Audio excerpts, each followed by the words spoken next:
ladies and gentlemen, we are celebrating 100 years of conference interpreting. And in spite of that, the overall theme for the conference was looking back and looking forward. So we have definitely done justice to the first part, I would argue. Now it is time to do the same for the second part of our overall theme. To do so, we have chosen, once more, an unusual format. And in a short while, you will see what that format looks like. It is a town hall. It will be explained to you with some ground rules.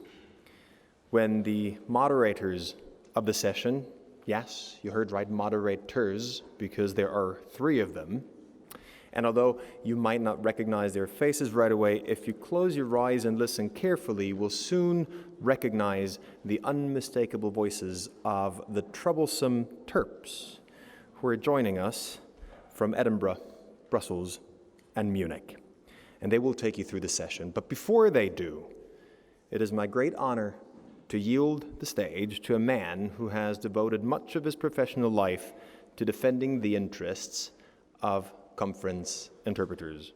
Ladies and gentlemen, please welcome the Honorary President of the International Association of Conference Interpreters, Mr. Christopher Thie.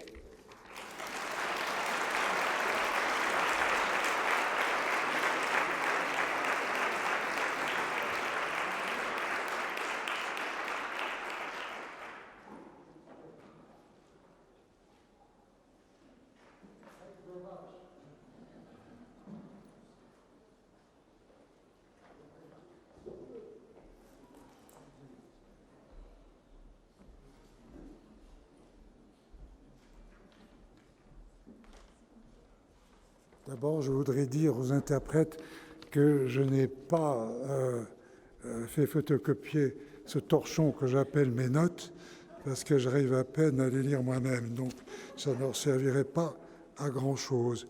Alors, Monsieur le Président, Monsieur le Président de l'AIIC, il y en a au moins un, bravo. Elles ne sont pas là, les directrices. J'allais saluer également les... Ah oui, les directrices sont là, mesdames les directrices. Je dirais que ma présence ici est en partie due au fait que, pour paraphraser Beaumarchais, je me suis donné la peine de naître bien avant tous ceux qui sont dans cette salle, enfin un peu avant. Donc c'est tout ce que j'ai fait. Mais à part ça, s'agissant du futur, je ne suis par définition pas tellement la personne la mieux placée, d'autant plus que, quand même, il y a des quantités de choses auxquelles je ne comprends pas grand-chose, la révolution numérique, et il y a dans cette salle des quantités de gens qui sont infiniment plus compétentes que moi pour parler des possibilités et des dangers de la révolution numérique. Et puis, de toute façon, les prévisions, c'est très difficile, surtout quand il s'agit de l'avenir. Ce n'est pas moi qui ai inventé cette formule magique. Il se trouve que j'avais déjà, moi, utilisé le titre Looking Forward and Looking Backward pour les 20 ans de l'AIIC, donc en 1973. J'avais fait ce papier pour le bulletin de l'AIIC, mais ça non plus, que j'avais fait en anglais, mais ce n'est pas non plus un titre qui me permet de dire des choses intéressantes sur l'avenir. Je peux parler pendant des heures sur le passé, mais là, ça vous passionnerait, mais je crois que les organisateurs ne seraient pas très heureux. En tout cas, il y a une chose qui a certainement changé au cours des années,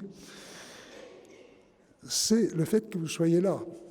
C'est extraordinaire de vous voir si nombreux et si compétents. Et c'est franchement, surtout quand on est parti de très très peu de monde, de voir qu'il y a tant de gens compétents, intelligents, qui sont interprètes ou s'occupent d'interprétation, ça me donne un immense sentiment mêlé de fierté et d'humilité. Je trouve ça formidable que vous existiez si nombreux, si vous permettez l'expression. Mais ce que je dis est extrêmement sincère et ça me touche beaucoup. Alors, il y a une chose qui, évidemment, a beaucoup changé et qui nous concerne immédiatement, c'est la langue dans laquelle on s'exprime de la tribune. Il y a 100 ans, la question ne se posait pas, c'était en français. Et puis maintenant, ou en français, ou alors pour les conférences scientifiques, on l'oublie quelquefois en allemand, qui était la langue scientifique d'une grande partie de l'Europe jusqu'à la folie hitlérienne. Bon, maintenant, évidemment, ce n'est plus le cas ni pour le français, ni encore moins pour l'allemand, mais parce qu'il y a des interprètes de conférences, et même ici, me dit-on, qui n'ont pas le français dans leur combinaison linguistique. Bon, ben c'est comme ça. Et donc, avec la permission de nos amis en cabine, je vais profiter du fait que, par un accident de naissance, j'ai 2 langues maternelles. Donc, je vais passer à l'anglais. Now, the way the conference interpreting emerged has been admirably shown to us by many, but partly by our friend and colleague Gregory Jaron. And we're very lucky to have such a competent in-house professional historian who is also an interpreter. Now, this is something that few professions can enjoy, and I think we owe a considerable debt of gratitude to all the work that he has done, looking up archives, etc. And this is really extremely useful for all of us. And so, thanks to him, the first big move, if you like, with the appearance of conference interpreting from military interpreting, where the interpreter was standing at attention, gradually to consecutive, and then all the 1930s with the experiments in ILO and to some extent in the League of Nations. All that is really more of a process than an actual change. But thanks to our friend Kilian, who realized that I needed a theme to keep me more or less on track, he said, well, talk about change. Okay, so I'm going to talk about change in 3 categories. First of all, the changes that, for the better, which we either made happen or helped to make happen. Secondly, those that were forced on us and that were changes for the worse. And thirdly, changes for the worse that were our own damn fault. So we're going to take these various categories. The first big change, of course, was Nuremberg and the appearance of simultaneous interpreting. Now, Doster and those who were the first Nuremberg interpreters were obviously completely mad. And so were the American authorities who financed all this. It was sheer madness to think that this would work, really. And I think I'd like to misquote St. Augustine by saying that thank God for those who are mad, but protect us from those who are too wise. So this was sheer madness, and it worked. The next fit of sheer madness that concerns us was the creation of AIIC in 1953. Now, this was really rather extraordinary, and a lot of people thought it was, at the time, completely mad, to stand up and say, we are going to create a worldwide association. There were 35 people in the room, and it's going to be an association for freelance interpreters and staff interpreters, whereas that had never actually existed. There'd been freelance associations and staff associations, but not the same association for the two. That it was going to be something rather new. It was going to be neither ni un ordre, ni un syndicat, neither a professional association nor a trade union, but both, and both at the same time. And now this seemed completely insane. And I can assure you that the people responsible, and Andronikov to begin with, who was a Georgian prince, was not a rabid left-winger. So this isn't a sort of communist infiltration, saying that we're going to mess up an association by calling it a trade union. No, this was both. We are both. I know it's complicated for the president of AIIC sometimes, having to deal with people who are both members and on the other side of the negotiating table, but still that's the way it is. And it's a quite remarkable achievement. And I think we're probably unique in all this. So AIIC was set up in 1953, and in 1956, Andronikov was elected president and I was elected executive secretary, because in those days the executive secretary was a member of AIIC who was elected, and he was supposed to be a sort of counterweight if the council suddenly became dictatorial. Well, this never happened, luckily. But anyway, the two of us were told by the council in 1956 to go and see the international organizations and say, look, it's about time that the $25 daily rate, which has been in force, thanks to Jean Herbert, since 1946 or 7, should be increased to $30. Well, we knocked at a few doors, and the only answer that wasn't actually conveyed to us directly was that we don't negotiate with a bunch of crooks. Okay, well, that's very nice to hear. And so in 1957, the word went round that when the UN agencies here in Geneva and the Council of Europe sent out their recruitment offers for the autumn sessions, the word went round that the answer should be, yes, I'm free, but at the $30 rate. Well, this worked, and it taught us three things. One is that, A, you don't have to have 100% support for such a trade union action. You have to have a sort of critical mass which makes the employers give in. The second thing is that when you achieve such a result, all of a sudden we were no longer a bunch of crooks, but we were very respectable people, because the people who decided to grant the increase had to explain this to their superiors.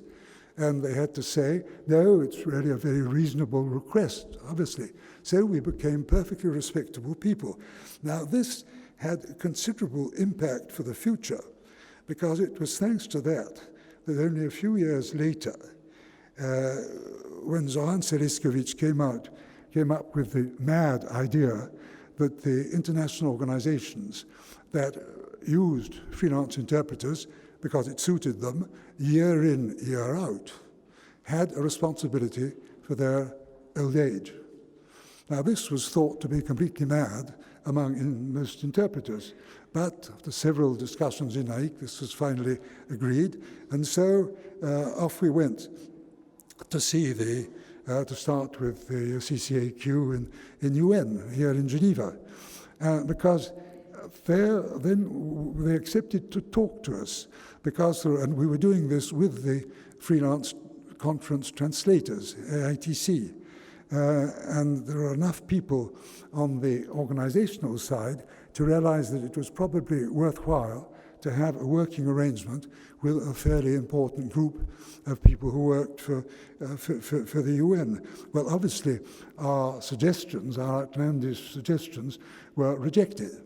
But it started a round of negotiations which led to, well, in 1968, the end of 1968, I was very much involved in all of them. It led to the first 5-year agreements with the UN family, the Common Market, the AIIC as it then was, and the coordinated organizations. And those 5-year agreements, with the ups and downs, obviously, are still extant, fortunately. And so, in a way, this was because in 1957 we took action. We did something ourselves to force change on events. Another more minor thing happened in 1965 when I was president. A French bank decided to build new buildings in Paris, and on the top floor there was a very fine conference room, but then they found there was no room for the interpreting booth. So Philips came up and said, oh, we make television and no problem, we'll put in television cameras and the booths will be down in the basement with television monitors. So the word went round that this wasn't going to wash with the interpreters. So the first result was that as president of AIIC, I was invited to a very good lunch by the Philips, a representative of Philips, and what was more important was that I was invited to write a paper for their in-house magazine. Now, the result of that was that for the last 50 years, Philips abandoned the idea of trying to sort of make money on both counts and selling television, etc., now, I know things are now changing, obviously with distance interpretation. The technology also has developed, but the difference is that now they consult us, if I understand things correctly. In other words, I know this is not the same magnitude as what happened in 1957, but all the same, that first boycott has had long-reaching results. I'm now going to come to changes for the worse that were forced upon us.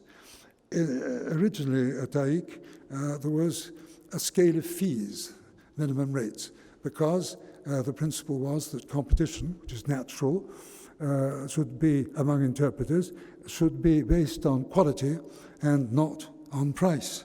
So we had fees. But then, rather extraordinarily, the FTC, the American FTC, decided even before the 90s that we were not, as we thought, people, but private enterprises.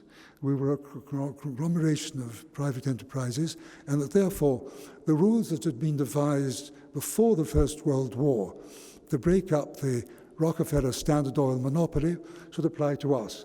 Well, that's a great honor, but we weren't particularly happy, especially as the orthodox saying at the time was, you don't fight the FTC.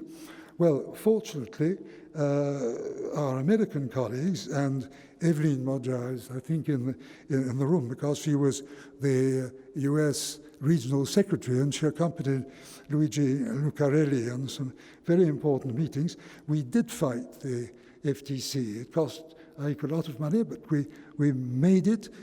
We did not succeed in retaining our scale of fees, but we did succeed in, as the French say, saving the furniture. In other words, saving the working conditions.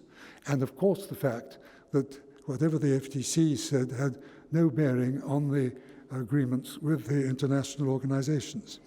So that was something that was forced upon us, and that was bad news. Then there was something that was our own damn fault. One of the other principles at the beginning was that we should not work through agencies, because otherwise we'd fall prey to agencies the way freelance translators had done. That's why originally a direct contract between the interpreter and the people using his services or her services was compulsory. But then, and this, I mean, is pretty obvious. I mean, if we want to keep control, we must be ourselves and not work through agencies. But then there were among us some very distinguished colleagues who said, yes, but there are some very good PCOs, people who really have at heart the good of the profession and so on. And okay, we said, yes, but when the chips are down, the interests necessarily conflict between the raw material, which is us, and the agencies themselves. But that battle we lost within AIIC, and the net result is that there are many parts of the world where interpreters on the private market have no option but to work through or in other words, 4 agencies. Now, and incidentally, there is one of the poster presentations is by our friend and colleague Philippe Mins in Paris, who's precisely on this, which is the individual responsibility as compared to collective responsibility. And I strongly urge you to have a look at that poster presentation, as he hasn't been able to come, but I was to speak in his stead, but in fact, as there was no actual session for this, I haven't been able to do so. But I can tell you, please have a look at his poster. Now, I would hope that one day the profession will have the guts to regain control over working conditions on the private market. It would be a good idea. By the way, guts, the French booth est autorisé à dire que la profession est les couilles de s'attaquer à ce problème. This is the accepted translation of guts in this particular instance. Now, I know that the purpose of this session is mainly to open the discussion with the floor, and I can feel, I can't see, but I can feel Kilian's beard gradually growing grey. So I will simply finish with 2 thoughts. The first is that all technology doesn't necessarily happen. All the things that could happen don't. Some of you may remember that in 1960, we were told on the best authority that by the year 2000, we could throw away knives and forks because we would all be eating pills. Well, as some of us saw last night, this is far from being the case. So these things don't always happen. The other thought is related to our attitude towards time, because time is not linear. We live in a series of parentheses. I was very much struck by this when the Berlin Wall came down. My students at AIIC were all under 40, and they had, for them, going to Sweden was much easier than going to Czechoslovakia, for example. But then this was, so I told them, we are in fact at the end of a 40-year parenthesis of history, and geography is swinging back to normal. And when you're in Strasbourg, it so happens that Prague is nearer than Bordeaux. So this is, my point here is that we live in these parentheses. We think things are going to continue for all eternity, but they don't. The parentheses do come to an end. The trouble is you don't always know when you're in it, when. Another parenthesis is the end of the reduction in chemicals in agriculture. What has in fact happened is that we're coming back gradually to the situation before the Marshall Plan aid and all the chemicals that were, I've been at many meetings where everyone was told that you needed these chemicals to increase production and so on. This was what happened, and that also you had to cut down the hedges so that the big tractors would be more efficient. Well, now gradually the pendulum is swinging the other way, as we all know, but and people are planting hedges again. But my point is that what is happening is not something new. It's a return, or the closing of a parenthesis. We don't go back to the status quo ante exactly, because obviously there have been improvements.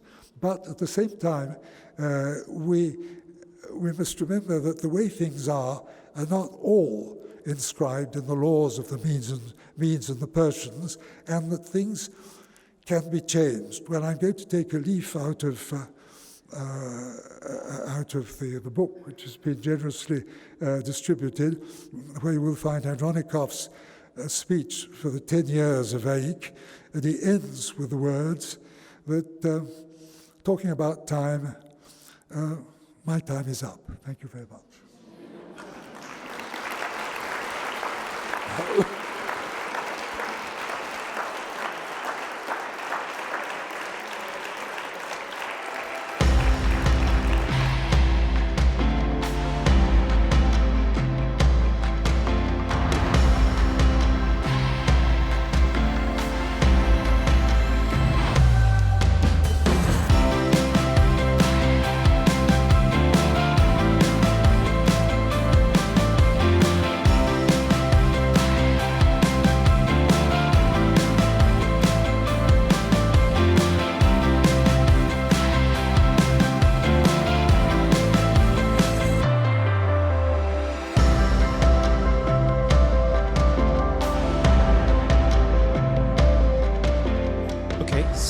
Welcome everyone, and thanks for sticking around until this late hour in the day.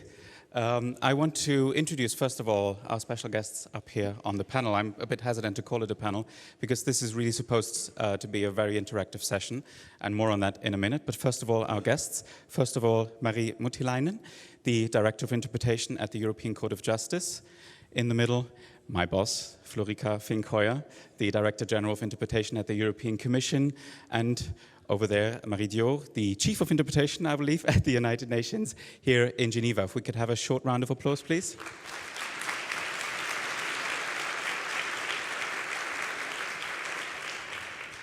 Now, you may have noticed one special guest is missing, but special guest will be with us through the magic of technology.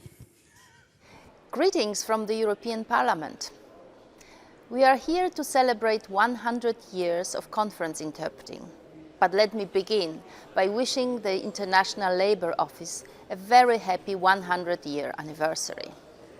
Multilateral diplomacy is something to be cherished, today more than ever. In this context, conference interpreting is vital. It helps the debate flow across language barriers and should be celebrated for its achievements. Interpreting has come a very long way in these 100 years. Over the last 2 days, your discussions on interpreting practice and interpreter training will have shown some key developments in the profession. But an anniversary is not just about the past. It is also an opportunity to look into the future. It is a reminder that change is constant and that we need to be prepared. We should think about the bigger picture. What kind of meetings will our interpreters service? What kind of equipment will they use? What kind of skills will they possess? To answer these questions, we must think about how our environment is likely to change. Technology will be a big part of the future.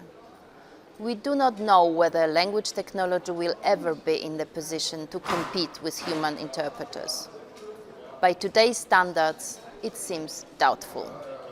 But one thing is certain, these tools will continue to improve and develop, and however far they get, we must know how to deal with those changes. We cannot ignore the developments taking place around us. Some people may be reluctant to embrace technology, but don't forget, conference interpreting as we practice it today was enabled by technology, born with a political need. The European Parliament is already investigating some tools which become more relevant in the future. Augmented reality, screens showing speakers' biographies or background information to help the chairperson. Could this technology be adapted to assist the conference interpreter? Or voice-activated terminology and live transcriptions, tools which are already in place in some environments. How will this affect work in the booth? Let's take captioning of live debates at meetings. How will this affect the provision of conference interpreting? We know the effect that it has had on social media. What will be the effect for participants in the room and for the interpreters themselves? The way people meet may also change in the future. Conference calls are already commonplace at the European Parliament and elsewhere in the world. Speakers regularly link up to committees and hearings in order to give presentations to the assembled participants. With pressure to reduce costs and carbon footprint, we can expect this trend to continue into the future. It may also expand to include regular meetings with multiple participants joining in from a distance, interacting with the central meeting point and of course with each other. This technology is well developed and in use all over the world.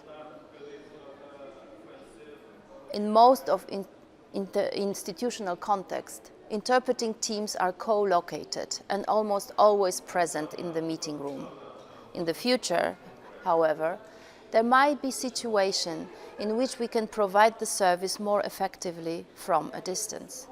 It is important to understand the possible advantages and disadvantages of each option. At the European institutions, Together we keep a close eye on innovative conference and interpreting technology being used on the private market. We will monitor how the solutions develop. We must be well informed and help to develop standards in such a way as to safeguard a high-quality interpretation service. Although technology shows a lot of promise for the future, this job seems certain to remain in the hands of committed and trained professionals, not machines. But our interpreters will require the right skills to do their job well in the changing environment. Our most immediate task is to help interpreters adapt to the changes we see. With this in mind, we have a number of projects relating to interpreter training and preparation. We are developing IT structures to make access to information easier. Smooth digital solutions will hopefully ease the life of our colleagues in the booth well into the future, while meeting our commitments to the environment. Communication will always be a human activity. I expect that interpreters will their approach to learning and their proven abilities with language will always be a huge asset to multilingual diplomacy and multilateral debate. I have no doubt that we should continue to invest in developing their abilities and skills well into the future. I wish you the best of success for the final Town Hall panel, and thank you for hosting this wonderful event.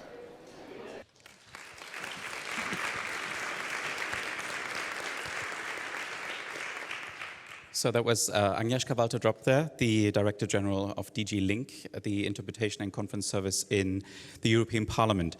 Now, while we're at the introductions, I forgot to introduce myself. My name is Alexander Drechsel, Conference Interpreter at the European Commission. I said that. My two colleagues will be introduced as well. I have Jonathan Downie here, a freelance interpreter and interpreting researcher from Edinburgh, and Alexander Gansmeier from Munich, freelance conference interpreter.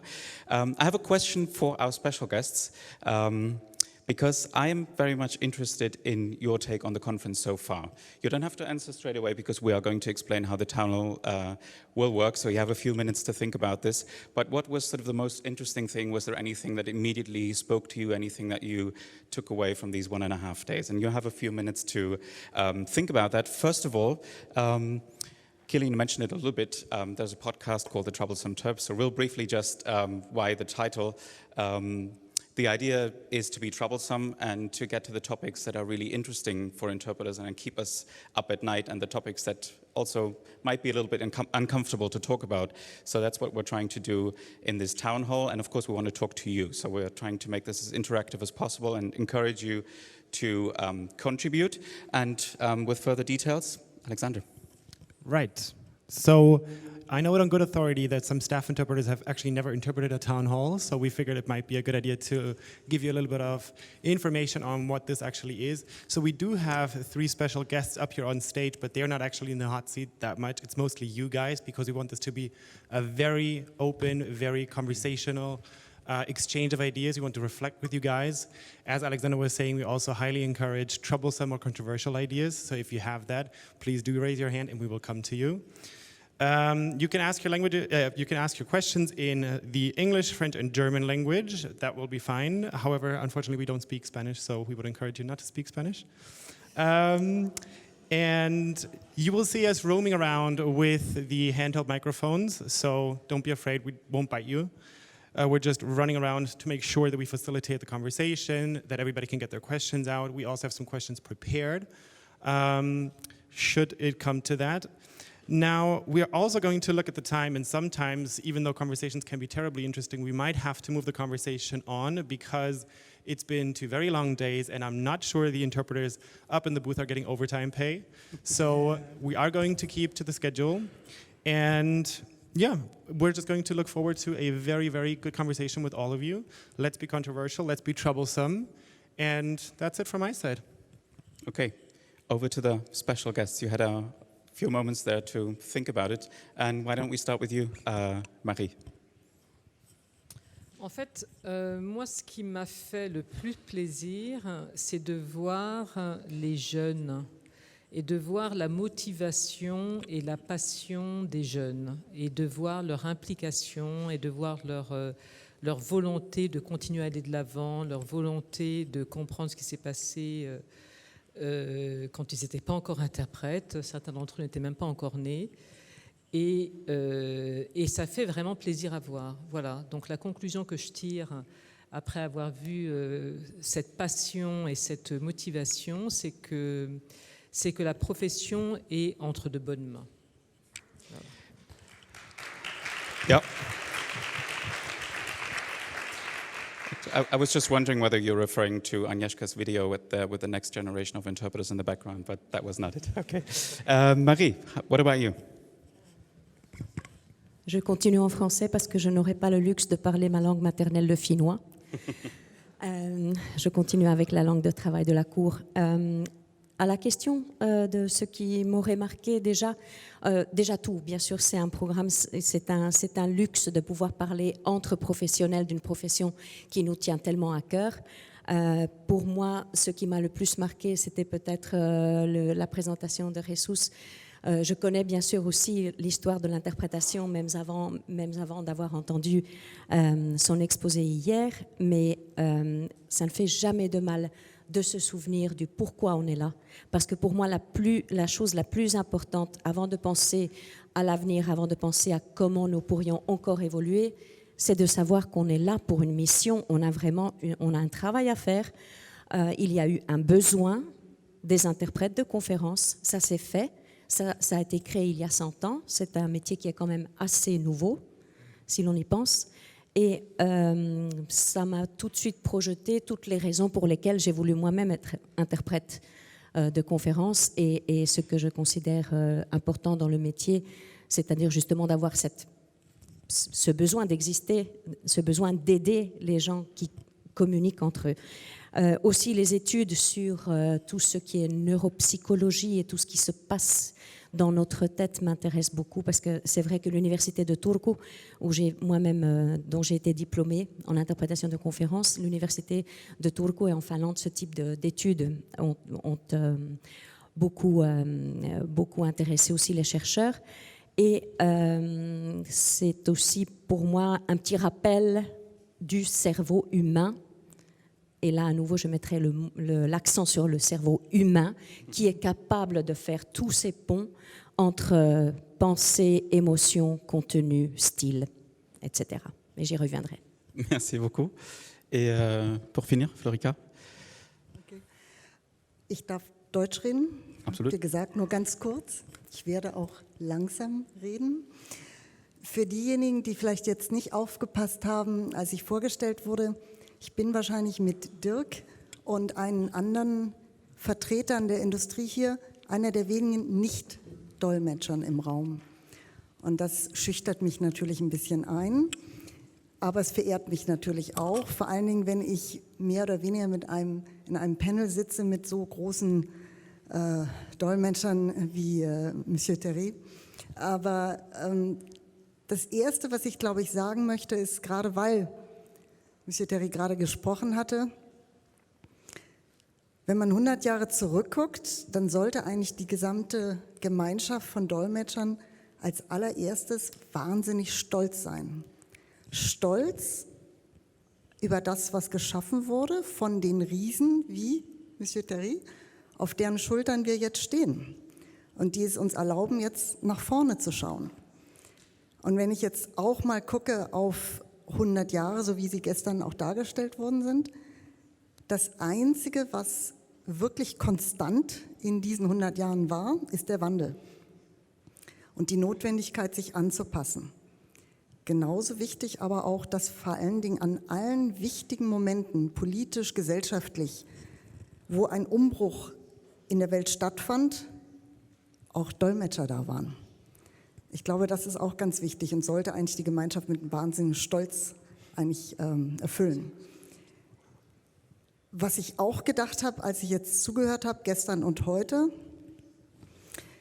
auch hier im Saal, es ist eine globale Gemeinschaft. Und das sage ich auch immer wieder, weil ich gehe viel ins Ausland mit Universitäten, Ministerien, wo wir kooperieren, aber auch mit unseren nationalen Universitäten, bin ich viel unterwegs und jedes Mal, egal wo ich bin, stelle ich fest, Es ist eine globale Gemeinschaft, die eigentlich immer die gleichen Fragen im Moment stellt.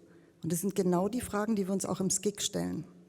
Die erste Frage ist immer Qualität. Was ist Qualität? Wie können wir Qualität nachweisen? Wie können wir Qualität verbessern? Ich will jetzt nicht sagen, dass Qualität unser Fetisch ist, aber Qualität. Das ist das Erste, was ich auch gelernt habe, als ich kam. Zweite ist immer, wie schaffen wir es, den Nachwuchs, du hast es auch gesagt, Marie, wie schaffen wir es, den Nachwuchs für den Berufsstand zu begeistern? Und das führt unmittelbar zum Thema Training. Was ist das beste Training? Wie können wir das verbessern? Also wie können wir es auch so gestalten, dass es in der jetzigen Zeit, in der Digitalisierung, das hat auch gerade eben Agnieszka gesagt, den Bedürfnissen des Kunden entspricht, aber auch unseren entspricht. Und das Dritte ist natürlich eben wirklich immer die Frage der Technologie, der Digitalisierung, der künstlichen Intelligenz. Was macht das mit unserem Berufsstand? Und das sind die 3 Punkte, die ich überall höre. Ja, vielen Dank. Dann mache ich das gleich auf Deutsch weiter. Da war jetzt schon viel dabei, was wir auf jeden Fall aufgreifen wollen. Eine Klarstellung noch, wir wollen niemandem natürlich verbieten, können wir auch gar nicht, Spanisch zu sprechen. Es ist nur schwierig mit den Empfängern, wenn wir im Saal unterwegs sind, das zu hören, aber das kriegen wir natürlich auch hin. Danke für die Bemerkungen. Wir wollen jetzt auch keine große Retrospektive machen zu den letzten 1,5 Tagen, aber wir haben ja angefangen mit dem Thema Geschichte und haben ein bisschen zurückgeblickt in die Geschichte und wir haben uns dann überlegt, vielleicht wäre es interessant, mal zu schauen, ob man nicht aus der Geschichte Lehren ziehen kann, ob man vielleicht da aus dem Vergangenen auch etwas für die Zukunft lernen kann. Und ich habe der Thie vorher schon Bescheid gesagt, dass sie hier angesprochen wird. Vielleicht, weil sie sich ja sehr viel mit Geschichte befasst, vielleicht hat sie für uns noch was wir mitnehmen können aus der Geschichte für die Zukunft.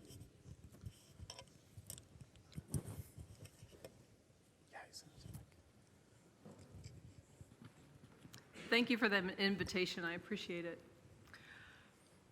I have been thinking of a lot of things. The first thing I wanted to say was how welcome I have felt here, and I really appreciate that on behalf of all the sign language interpreters who are working hard in their many languages.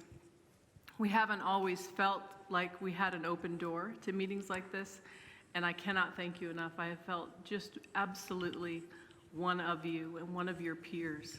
That means a lot to me, personally and professionally, and as an academic as well. The thing that I wanted to say most of all was what the distinguished honorary president, Mr. Thie, just said, was that Nuremberg was sheer madness. That resonated with all of us because that hasn't changed much. And the history of interpretation goes across many domains. And one of the authors I've read said that interdisciplinarity is an act of improvisation. And I can't think of any better preparation for the task of interpreting than madness and improvisation. And teaching our students about the history of interpreters and interpreting is important, but it's also important that they gain the skills to also be historical researchers in their own rights at the macro and micro levels, which again is great preparation for the task of interpreting. I wanted to say a whole lot of other things, but I'll stop there. Bite-sized today, right? Bite-sized. Bite-sized indeed. Thank you very much, and very kind comments. And I'm also very happy to see sort of the two communities growing more into one community, also thanks to your work, thanks to the work of other colleagues like Maha, who I can't see at the moment. So it's great to finally see that happening. We see you, okay. Jonathan, you're a researcher, I said in the beginning. Why should we care about research? Why should we care about research? So first I would like to do a straw poll because it's the end of the second day and everyone's looking a little bit like they need a coffee. Okay, so what I would like you to do is I would like you to put your hands up in the air if you, before you came to this conference, if you were really pro-research and before you got in the door, you were looking super forward to hearing from amazing researchers. Can I get some hands? Who is desperate to hear about research? Good, we've assimilated more of you. Very, very well done. So I just wanted to open the floor at this point to ask those of you who came into the conference going, I'm not sure about research. I'd like you to tell us, from what you've heard and from what the researchers have said, where would you like research to go next? We gave researchers $1 million, euros, Swiss francs, that's even better. If you had 1 million Swiss francs, but the conditions of having 1 million Swiss francs were you have to find a nice researcher and give it to them, what would you like to do with your 1 million Swiss francs? I think the usual rules apply. Jonathan is available, I think. Sorry? Jonathan is available. I'm 2 million. So grab your nameplate and wave it. And I would like to hear the non-researchers tell the researchers what you would like them to do.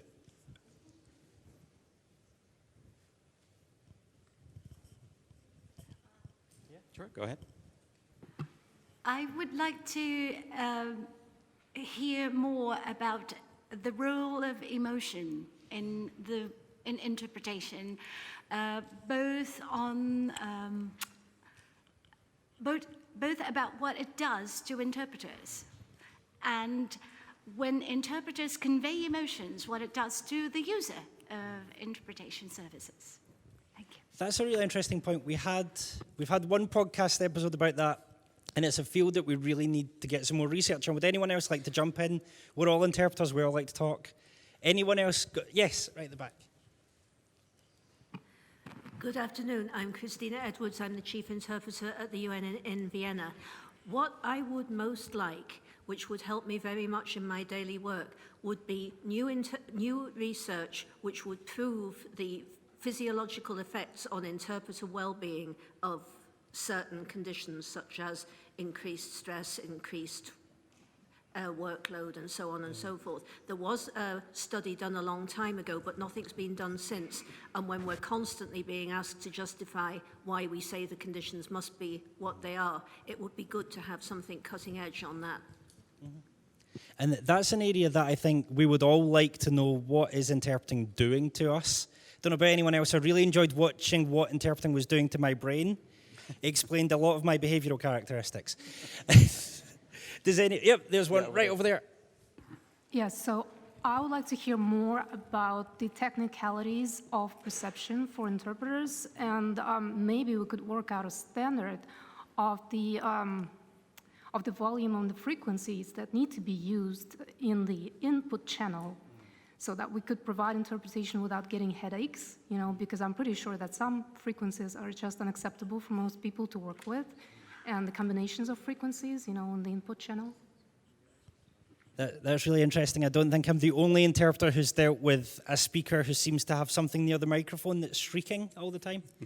It's worth thinking through. Alex? Yeah, it reminded me also a little bit of this topic of acoustic shock, which is really at the top of the agenda. I mean, certainly in Canada. I don't know if Matthew or not. Yeah, do you want to speak to that immediately? Absolutely. Go for it. Vous voulez que je parle des chocs acoustiques ou je fais un commentaire?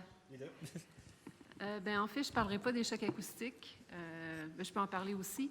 Mais je pense que Nathalie Laliberté, Bureau de la traduction, gouvernement du Canada, je pense que dans les 2 derniers jours, on a parlé de l'histoire, on a parlé du passé, de la formation, de la recherche. Pour ma part, tout ce qui pourrait combiner un peu la recherche avec la technologie et les nouvelles compétences. Parce que quelle va être la profession dans 100 ans? Elle va probablement être différente. Donc, n'importe quelle activité qui va aider les interprètes à se positionner pour le futur, puis pour s'assurer que la profession va exister encore dans 100 ans, devraient être les sujets qui sont les plus abordés. And I think that's a very important subject with the growth in artificial intelligence marketing, where the artificial intelligence people tell us that they're going to replace everyone's job in 10 years' time, 15 years' time. And in some professions, there's very little pushback.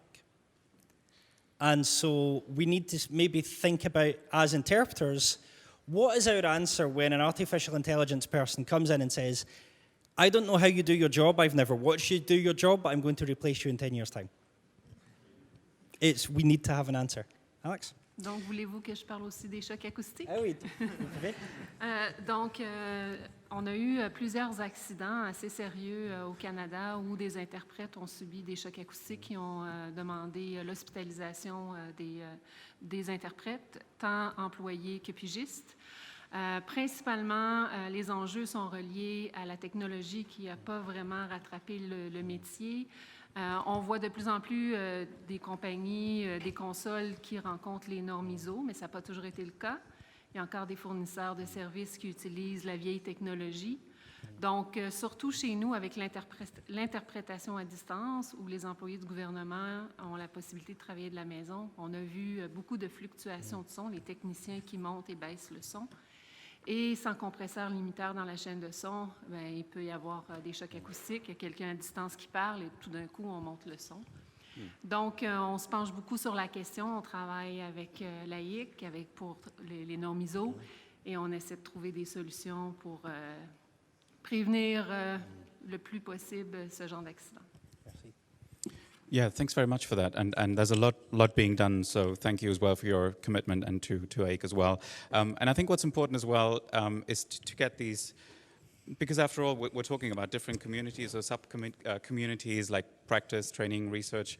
It's very important to get together, so have forums like this, where these sort of sub-communities get together. There are other forums like this. There's the SCIC University Conference, which sort of brings together training, research, practice. There's collaboration between UNOG and the university in Geneva. So I don't know if you just have something very brief to add on that, sort of how to bring these sort of the people together and the communities together, what your experience has been and maybe the plans for the future as well. When you talk about bringing people together, you mean which people? Well, for example, people who do research and people like here who are interested in things being researched because they're relevant to practice, for example. Yeah, I think, I mean, there is this element of research that is important, like Christina said, that it will be important to know, what are, because there have been studies that have been done, and we will need new studies on the consequences for interpreters of certain working conditions. But I think that it's not only the link between research and the international organizations that we need to study. We also need to focus on the link between pedagogical institutions and international organizations. That, for me, a very important link, because there is a missing link somewhere. Because as I said this morning, and one of the moderators talked about being controversial today, right? As I said this morning, there is a discrepancy between what is being taught in pedagogical institutions and what is needed in international organizations. This morning I talk about accents, I talk about topics, I talk about speed, I talk about the fact that BBC English is no longer spoken, but BBC English is English still being taught in institutional pedagogical institutions. And so how a student that has been taught in BBC English can cope at the UN with all the accents, or can cope at the EU with all the accents, is not possible. The student can just not cope. And something else I wanted to talk about as well regarding this missing link is also the pedagogical institutions are working on a pedagogical approach which has been the same for 70 years. And we talk about the past, we are talking about the future, and I think at a certain point, a discussion will be needed. Is it the right pedagogical approach? Is it? Is it something that can be discussed or not? For example, Ellen Campbell said this morning during a Pecha Kucha that consecutive is a basis for simultaneous. Is it? Is it? I don't know. There's some research on that. Exactly. Yeah, exactly. But, I myself am not convinced, for example. I'm not convinced at all, because I've been teaching in schools for years, and I've seen first-year students in consecutive very good, but they're not good in simultaneous. And some are bad at consecutive, but they're good in simultaneous. And we talk about, the 2 years, EMCI with 2 years master, and then we talk about the stage. at the European institutions, the 6 months, and the stage was very successful. It was a 6 months, a 6 months duration, and it was producing very successful interpreters. I myself are coming from a 6 months program. It was a PCL 6 months program, and that program as well has produced very successful interpreters. So why are we still talking about 2 years programs? Why not 6 months? Why not 1 year? Why not, things like that? What I'm saying is, at a certain point, we will need to discuss why are we still continuing with the same pedagogical approach that we had 70 years ago. A discussion will be needed at that, because there is a missing link, because what is being taught and what we need, and this is what, for the freelance testing, for the competitive examinations, the passing rate is very low. It is very low, and it's still very low. Yeah. Marie, did you want to react directly? Si je peux réagir. Yeah. Vous m'entendez? Non. Si? Si je peux réagir juste à ce que l'autre Marie vient de dire, c'est vrai que, étant donné que je suis aussi à la direction d'une des institutions européennes qui utilisent des interprètes de conférences, il est vrai que nous avons souvent des problèmes avec des résultats très maigres dans nos tests d'accréditation.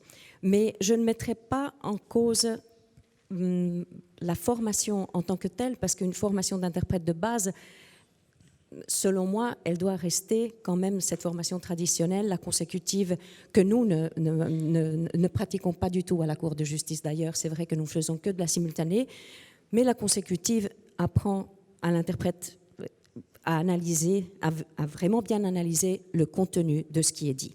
Donc ça ne peut pas faire de mal.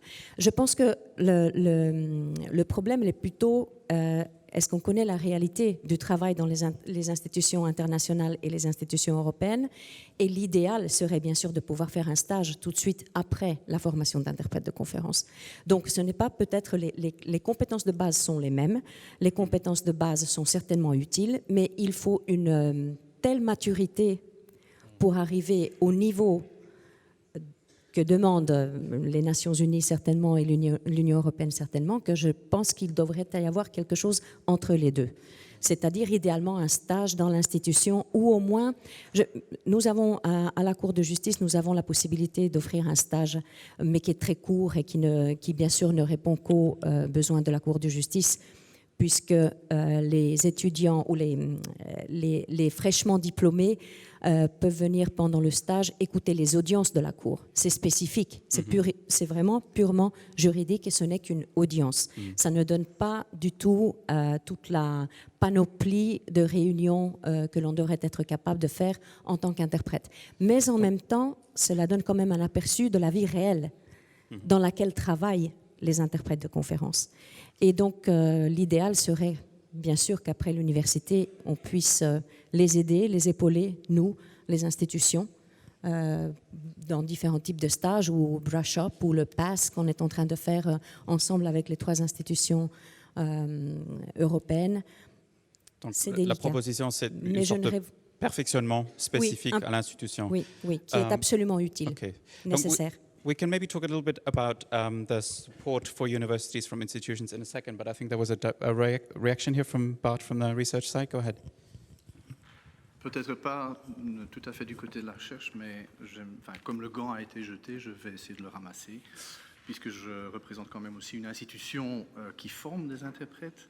On vient de dire, ou Marie vient de dire que nous formons toujours des interprètes comme il y a 70 ans. Je suis partiellement d'accord et partiellement en désaccord. Je suis d'accord pour ce qui concerne la consécutive et la simultanée. C'est dû aussi au fait que les institutions qui organisent des tests d'accréditation obligent les étudiants à passer ces tests d'accréditation et les organisent justement sur les deux, en consec mais aussi en sim. Je ne suis pas tout à fait d'accord avec la remarque qui a été faite que la consec apprend à l'étudiant d'analyser des textes. Il y a d'autres façons de leur apprendre à analyser des textes, je pense. On n'a pas besoin de passer par la consec. Donc là, je serais plutôt en faveur, enfin peut-être pas en faveur, mais je pense qu'il n'est pas absolument nécessaire de passer par la consec pour apprendre la simultanée. premièrement. D'ailleurs, quand nous bénéficions des assistances pédagogiques de la part de SCIC, ces interprètes viennent chez nous et viennent dire à nos étudiants, ils s'occupent de modules, on est dans un module de consécutif, et ils disent à nos étudiants, oui, enfin, de toute façon, nous, on fait jamais ça. Je ne sais même pas si moi, en tant qu'interprète professionnel dans une institution européenne, je serais encore capable de faire une consécutive. Donc, c'est un peu paradoxal, je trouve. Et je pense qu'il ne faut pas non plus nous reprocher à nous de former les étudiants de telle façon qu'ils réussissent mieux ou qu'ils ont plus de chances de réussir à un test d'accréditation, parce qu'on s'adapte au test d'accréditation, c'est normal aussi. Là où je ne suis pas d'accord, c'est que les méthodes d'enseignement ont complètement changé depuis 70 ans, heureusement. Il y a pas mal d'institutions qui, on a vu des exemples qui ont introduit le blended learning, etc. Donc là, je pense qu'on a quand même fait des progrès depuis le début, depuis les années 40. Voilà. Merci. Je vais laisser la possibilité à Florika de réagir. Après, on va changer plutôt vers le prochain sujet, mais juste pour en finir peut-être, et après Jessica, et après on change de sujet. Okay. Just wanted to come back actually to the initial question, which was research. Coming from a different discipline, I'm actually a quite big believer in interdisciplinary approaches, and that's why we created the Knowledge Center for Interpretation, in order to have, you asked, are there platforms? Yes, there is also a platform, and that was the very idea why we created it, to bring basically industry, research, and practitioners together. And when I talk about practitioner, it's not only the conference interpreter. We deliberately opened up for other forms of interpretation as well. Obviously, because I think, as I said in the beginning, I think we are a vaster and more global community, and we should not necessarily always be navel-gazing and thinking only about the institutions.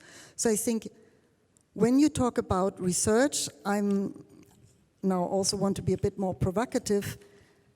All you were now asking were research about interpreters. Now, we have a huge wealth of language processing, natural language processing now. This is about AI and everything else. This is a type of research I would like to know as well, because I need to get prepared from my side what the clients might want, how we adapt, but also how I keep the profession shielded in acceptable working conditions. So I need to know about that as well. So let's be a bit more interdisciplinary when we talk about interdisciplinary research. A last word, nevertheless, on CONSEC. We use that in the institutions, probably more for bilaterals and in certain settings. My colleagues train it, and especially when we go and train third countries, in order to foster the analytical capacity. It's part of the learning curve. A completely different question would be, and I'm certainly not the expert of that, how many modules and how long you have to be on CONSEC.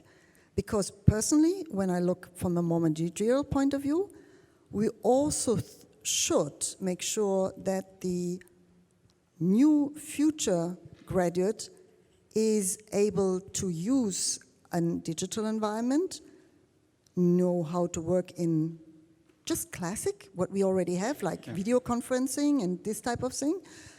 It's not future types of remote, but how to, for instance, cope with a cognitive overload.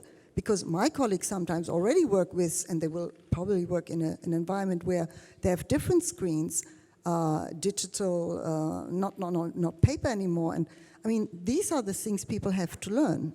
Yep. So these modules have to be probably incorporated in a curriculum as well. Mm-hmm. Excellent, thank you. Real quick, and then we have to move on, I'm sorry. So as Marie-Diur said, I think technology will not replace us, but I think that we have to adapt to it and we can use it in our favor. And on research, I would like to ask, I'm really interested in knowing the impact that computer-assisted interpretation tools can have on our renderings. Okay, so thank you. We'll get to the technology in a little bit, but research can have a different meaning as well, Alex. Exactly, absolutely. So research doesn't only have to be academic research that is applicable in this sort of environment. Research can also be done in a very commercial sense, which would be, again, what Sarah Hickey was already telling us about. I believe it was this morning a little bit. So Sarah, I'm wondering, why should academic researchers, why should staff interpreters care about commercial market research in the language industry? Thanks, Alex. I'm going to face that way because it's me more comfortable. Go right ahead. So yeah, it's a good question. I also come from the academic side. I'm a trained conference interpreter and did my thesis and the full academic way. And now moved to the complete other side, market research and consulting in the language industry. And I find it, first of all, incredibly fascinating, but also I do believe it is relevant for this side of the industry because there's a bit of a disconnect from what I can tell from having been to some conferences on that side and now being back here. And in the end, yes, this is a conference about conference interpreting, but there's so much more interpreting out there. And in the end, first of all, why are we making this divide? Yes, maybe a certain specific training is necessary for the different types of interpreting, but in the end, we are an interpreting community. We try to allow language access, and there's a whole huge industry behind that has done a lot of research. And I do think that some of these aspects affect every part of the industry, especially when it comes to technologies as well. All the talks about remote interpreting, or even when we talk about AI-assisted interpreting, especially when it comes to remote, this is already a reality out in the private market, and it works. And in the US especially, that is the largest market, and they use it every day in hospitals, sometimes for courts, and it allows language access. And I think a lot can be drawn from that also for conference interpreting, and we need to move with the times too. I mean, I'm all for protecting, of course, the professional standards and quality, 100%, and also the conditions for conference interpreters or all interpreters. But yeah, there's a lot of really valuable knowledge out there that I believe would be incredibly useful also to bring conference interpreting into the next stage. And also when it comes to the working conditions for conference interpreters.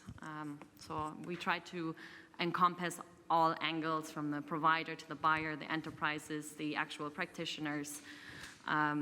Yeah, I think we need to try and close the gap a bit more, because purely from having been here, it feels like a completely different world sometimes. I think Jonathan has a few thoughts on that, and then I after was that, going to say reaction. that's a great point to pick up on. You said the words, and I want you to quote you, and I would like someone to tweet this if anyone's tweeting. There's a lot of knowledge out there. Yeah, thank you. I knew Barry would. So I have two questions for us to think about before we move on to Monica, and one little statement. One, where is there? Because obviously there is knowledge that we think we don't have that already exists. And the second question is, if the knowledge is out there and we are here, whose job is it to get it? On that subject, and I've been told I can say this, in December, there will be a book coming out called Interpreters versus Machines. Can interpreters survive in an AI-dominated world? I know that book's coming out in December because I wrote it. And that's the commercial break. I was just going to say the interesting thing about that book is I wrote it as a practitioner and a researcher, and there's a lot more knowledge about machine interpreting that exists, speech translation, to give it its more realistic term, that there's a lot more knowledge on that exists than we're aware of. So I would invite you to... There you go.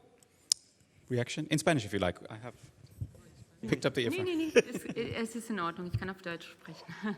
Ich wollte noch mal zurückkommen auf was gerade unsere Kollegin gesagt hat, die jetzt mit der Industrie arbeitet. Und vielleicht hängt es davon ab, dass ich jetzt bei der ILO arbeite, aber ich denke mir auch, erstens, wenn es Knowledge ist, also Kenntnisse, die von der Industrie kommen, müssen wir erstmal wissen, ob die neutral sind, ob es keine Interessen dahinter gibt, erstens das.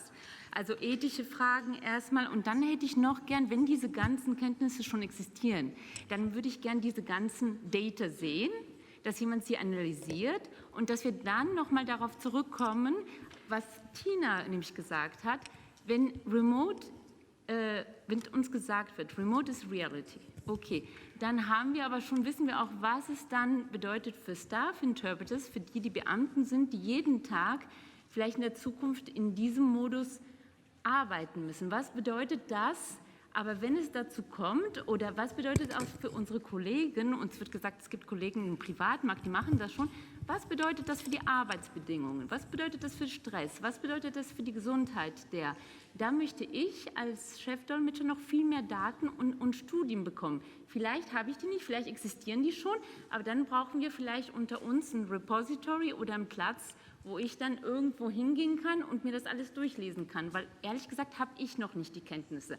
Vielleicht ist es meine eigene Schuld, vielleicht sollte ich dann noch ein bisschen mehr lesen oder vielleicht brauchen wir, dass diese Kenntnisse noch viel mehr publiziert werden. Aber das weiß ich nicht, das hatte ich dann auch als Frage im Raum. Danke.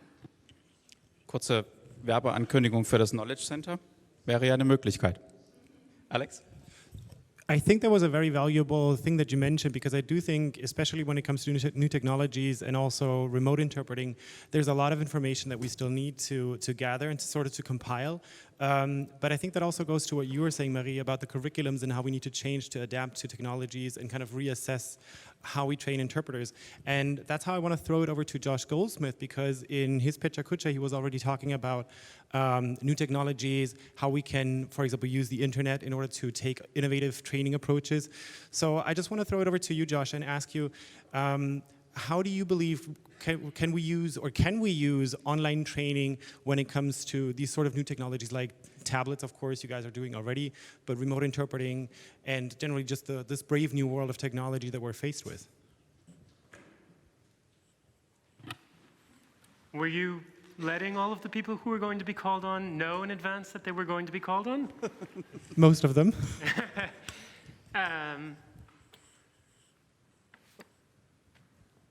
I think that there are many possibilities to flip the system on its head, to reconsider what we've been doing, to look at how we can take a traditional curriculum and move it online, how that might change. And of course, it can apply to new technologies just as I think it could apply to interpreting skills. Yes, we have a reaction over there. Please go ahead. Thank you very much. I just wanted to make a bit of a general point, like from a research perspective. The discussion here in this room reminds me that interpreting research is a bit particular in that we have a very close relationship with the profession, obviously. But I think one of the problems for academic researchers, and I place myself in that position right now and in that perspective, is that I think it is not the role or the primary role of academic research to produce only the findings that are in the interest of a profession, that help a profession sustain itself, or that give the profession what it needs in order to argue for better working conditions, etc. That might be an outcome of academic research, but academic research might also produce findings that go against the interests or against what the profession wants to hear. And I think one of the problems that we have in communicating or in working together or in coming together is also that maybe the profession is not always, or maybe the findings produced by academic researchers do not always echo what the profession would want them to be. So it's very difficult as a researcher to go to professionals and tell them, look, actually my findings are this and this. You wanted me to produce these findings, but you know, the reality is different. So I think that's part of the problem we have, is that the research agenda is not, and I think should not be set by the interests of the profession. I knew that the two Alexes just looked at me like, are you going to take that one on? But I would... Too controversial for us. I would have to agree, but I also want to loop in, we were now talking about technology. One of the problems with research is that we can't research something which hasn't been discovered yet. And so we can't tell you what will be the effect of the technology that we're going to be using in 5 years because we're not using it yet. And I would like to throw a question back open to the audience. Aside from remote interpreting and machine interpreting, which we seem to like to talk about a lot, are there any smaller technologies, are there any other changes in the way of working that we haven't heard about and that aren't commonly discussed that you think could change interpreting practice even tomorrow? I knew that hand would go up, Barry. Well, and it doesn't have anything to do with technology either. But one of the things that I see in interpreting practice the world over is a shortening of the interpreted events and interactions. And in a world where we like to divide things up into days, meetings are taking place in questions of hours and minutes. And those meetings often need our services. And when you have an existing paradigm that measures things in days and meetings that are measured in minutes and hours, you have a problem. This is something that we haven't wanted to address, I think, as a profession, and I think we need to have serious discussion about it. Because I would remind everyone here that our clients are not in the business of giving interpreters work. They are in the business of getting their job done, and we are there to help them do it and provide that service. Now, that does not mean that we want to undermine conditions, but there is a reality that we need to grapple with, because there's a simple fact that if the solution that we offer is too cumbersome for them to use, they will seek other solutions. That's all. Thank you, Barry. And I wanted to get some I wanted to get some feedback from our guests as well, because you have a very direct contact with clients. So you're exposed to what they want, what they're asking for. I want to get to that in a second. First of all, I wanted to acknowledge the comment from Carmen. And I think the idea was not to suggest that practitioners impose the research agenda, but simply that we have this discussion about what the expectations are, and then, you know, what research should or should not deliver. I think that was the idea. Yes, Marie, please. Je vais commencer parce que je risque d'être en minorité.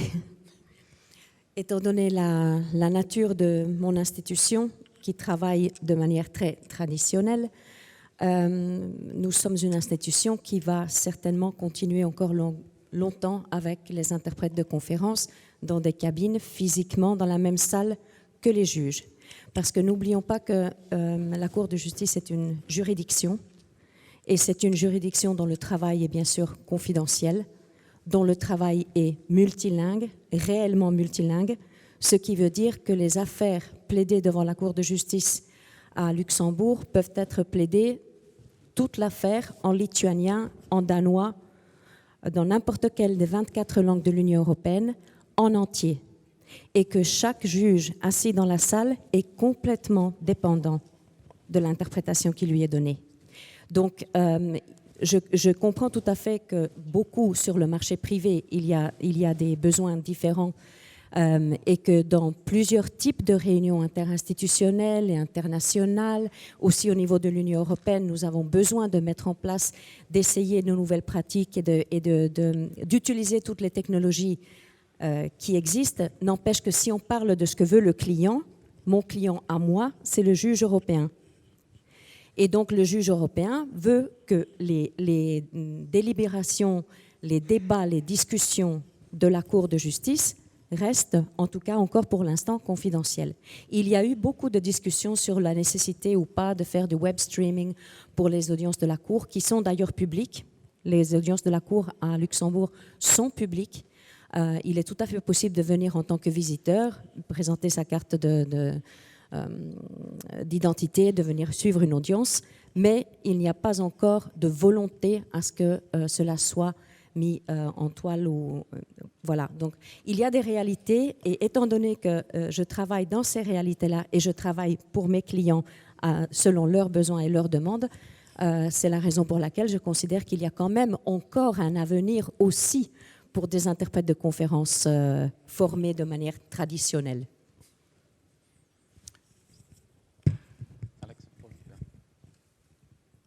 Shall I come in on that? Because I think we are a little bit a hybrid here. We are a demand-driven service in SCIC for the European Commission, but we work actually for the European Council, the Council, agencies, European agencies, committees, and so on. So we are demand-driven and we are a billing service. So on the one hand, we work just like the court in a very classical conference setting, and that would stay. We had just the new council building with booth. We have a new conference center being built in Luxembourg with booth. I hope we will be building a new conference center for the Commission, and we planned it with booth. So this stays. At the same time, obviously, in the same settings we are working with and our clients, including my own institution, we obviously work already with web streaming, with video conferencing and so on. And we are also the only big service which works on a structural manner in remote. Well, I keep on saying this is the Rolls-Royce of remote, because we have, at least for that setting, not only very good working conditions, but we also have the right technical conditions. Talking about acoustic shock, never ever that could happen, honestly, because we have the people in the regie and and we make sure that this can't happen. But we have the size and the leverage for doing that. At the same time, I do know, and that's why I'm looking very much for the commercial, what was it called, commercial market research, because as I said, we are a demand-driven billing service. So I'm very interested to look at what is the rate outside in the private market. I do look at that. And I do look what sort of new topics emerge.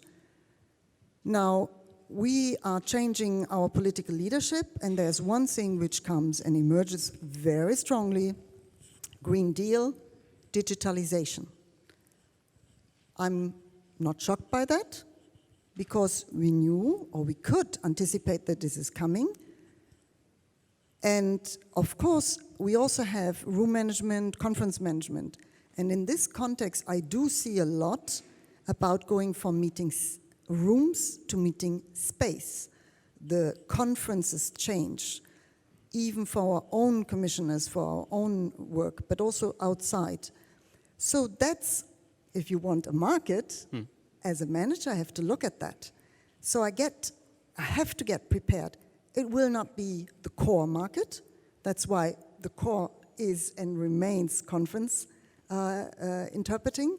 But I do look at the complementarity, because honestly, I don't want to be crowded out by the market.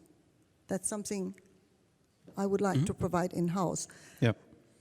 So it is not only that when you're big machinery that you would be shielded from it, but you have perhaps other ways to react to it.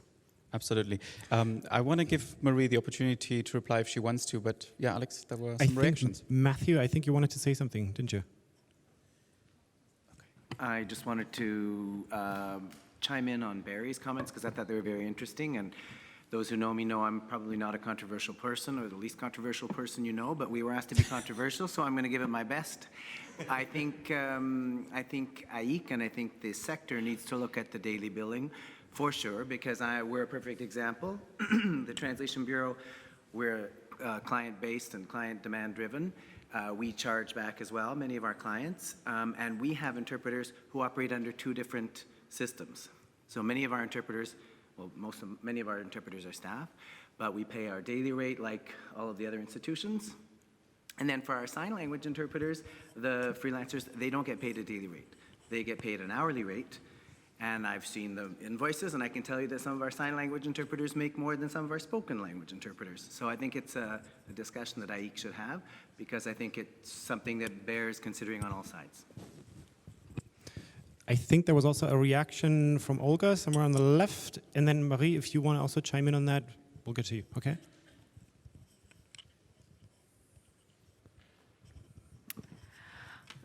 Good afternoon once again. The moderators asked us to say something different, new challenges, not just machine interpretation, not just artificial intelligence. I would like to mention something else that I think is also challenging and perhaps a bit dangerous, and is certainly connected to machine interpretation, development, etc. So perhaps you've heard that there are lots of talks, and students are also asking us trainers what we think about it. The tendency to write the speeches to political leaders, company spokespeople, etc., in the way that machines will be able to interpret in order to avoid possible complications, etc., etc. Is it something that we also need to research? What do you think about it? Okay, well, we'll leave that question lingering. Maybe Marie with a reaction, and then Alice wanted to chime in as well. Oui, je voulais juste revenir sur ce qui a été dit par Barry et ce qui a été dit par Marie aussi. En fait, effectivement, il existe différents types de marchés, c'est-à-dire qu'on est tous interprètes, on fait la même profession, mais on ne la fait pas de la même façon. Parce que quand on travaille dans une organisation internationale, on ne travaille pas dans une entreprise, on ne travaille pas forcément sur le terrain, et donc on travaille de façon différente. Et comme cela a été dit par Marie et Florika, nous aussi à l'ONU, on a des salles avec des cabines, et les nouvelles salles qui sont construites avec des cabines. Et c'est hors de question que les salles ne soient pas construites avec des cabines. Et nous, les interprètes, nous veillons au grain, parce qu'il est inenvisageable qu'une salle de réunion soit construite sans cabine et qu'on s'attende à ce que les interprètes travaillent ou avec le bidule ou avec autre chose. Donc ça, c'est vraiment inenvisageable. Donc moi, je pense qu'effectivement, il y a différents types de marchés et sur différents marchés, il y a différents types de conditions. Thank you very much. Can I Alice, just come back to what was said? real quick, yeah, maybe short. Merci beaucoup pour cette remarque. Parce que si je pense au type de plaidoirie que nous avons le luxe d'interpréter à la Cour de justice en ce moment, et si je pense exactement à ce risque-là, c'est quelque chose qui me fait titiller tout de suite, qui fait un tilt total. Est-ce que vraiment l'on puisse se dire que pour des raisons imposées par l'utilisation d'une technologie, les gens ne pourraient plus s'exprimer de la manière qu'ils font aujourd'hui. C'est-à-dire, il est vrai, j'ai entendu la même chose déjà dans d'autres discussions, que certains orateurs seraient déjà en ce moment même en train de se dire il faudrait que je fasse des phrases plus simples, il ne faudrait pas que je fasse trop de citations, il faudrait que le texte soit facilement traduisible par une machine. Et pourquoi? Est-ce que personne ne se pose la question pourquoi nous voulons aller vers ce chemin-là? C'est toute la nature même du métier qu'on est en train de mettre en danger, et de l'humain, pas seulement du métier d'interprète, mais est-ce que nous n'avons pas envie aussi de nous exprimer comme nous le voulons faire, librement, sans avoir à penser « Ah, hop, j'ai dépassé le nombre de mots ou dépassé le nombre de lettres ». C'est ahurissant. Je pense qu'une vraie réflexion là-dessus ne ferait pas de mal non plus. Merci beaucoup. Le commentaire de Alice? Good afternoon, my name is Alice Bertinotti. I'm a freelance conference interpreter and a member of the Italian Association of Conference Interpreters, ASSINterpreti. I've been following closely the academic research about remote interpreting, both of the European Union, of our colleagues of AIIC, and it has been all very helpful. I was wondering, would it be useful for the panel, the colleagues in the room, and the association to have another kind of research, so a survey or a snapshot of the real current market situation when it comes to remote interpreting? Exactly what is happening of the private market, what are the working conditions, what are the rates, and what we can do to assess the current situation, evaluate what the future will bring us, and actually take advantage of the technology really while defending our profession and our working condition.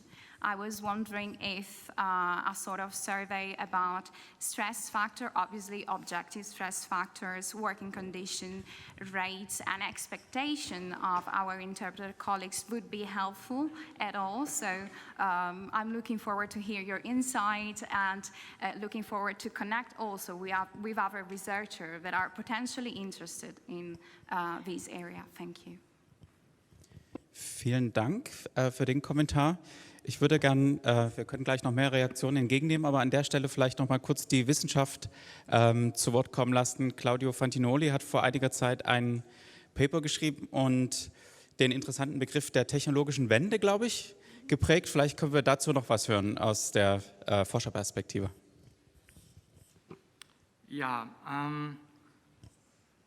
Sehr schwer, das zusammenzufassen in einer Antwort, aber die Idee ist einfach, was ich mehr oder weniger vorher gesagt habe. Wir sind, ob wir das mögen oder nicht, vor einer technologischen Wende. Wir reden schon jetzt über Dinge, über die wir vor ein paar Jahren nicht gesprochen hätten. Und nicht vor 20, 30 Jahren, sondern vor ein paar, 3 Jahren.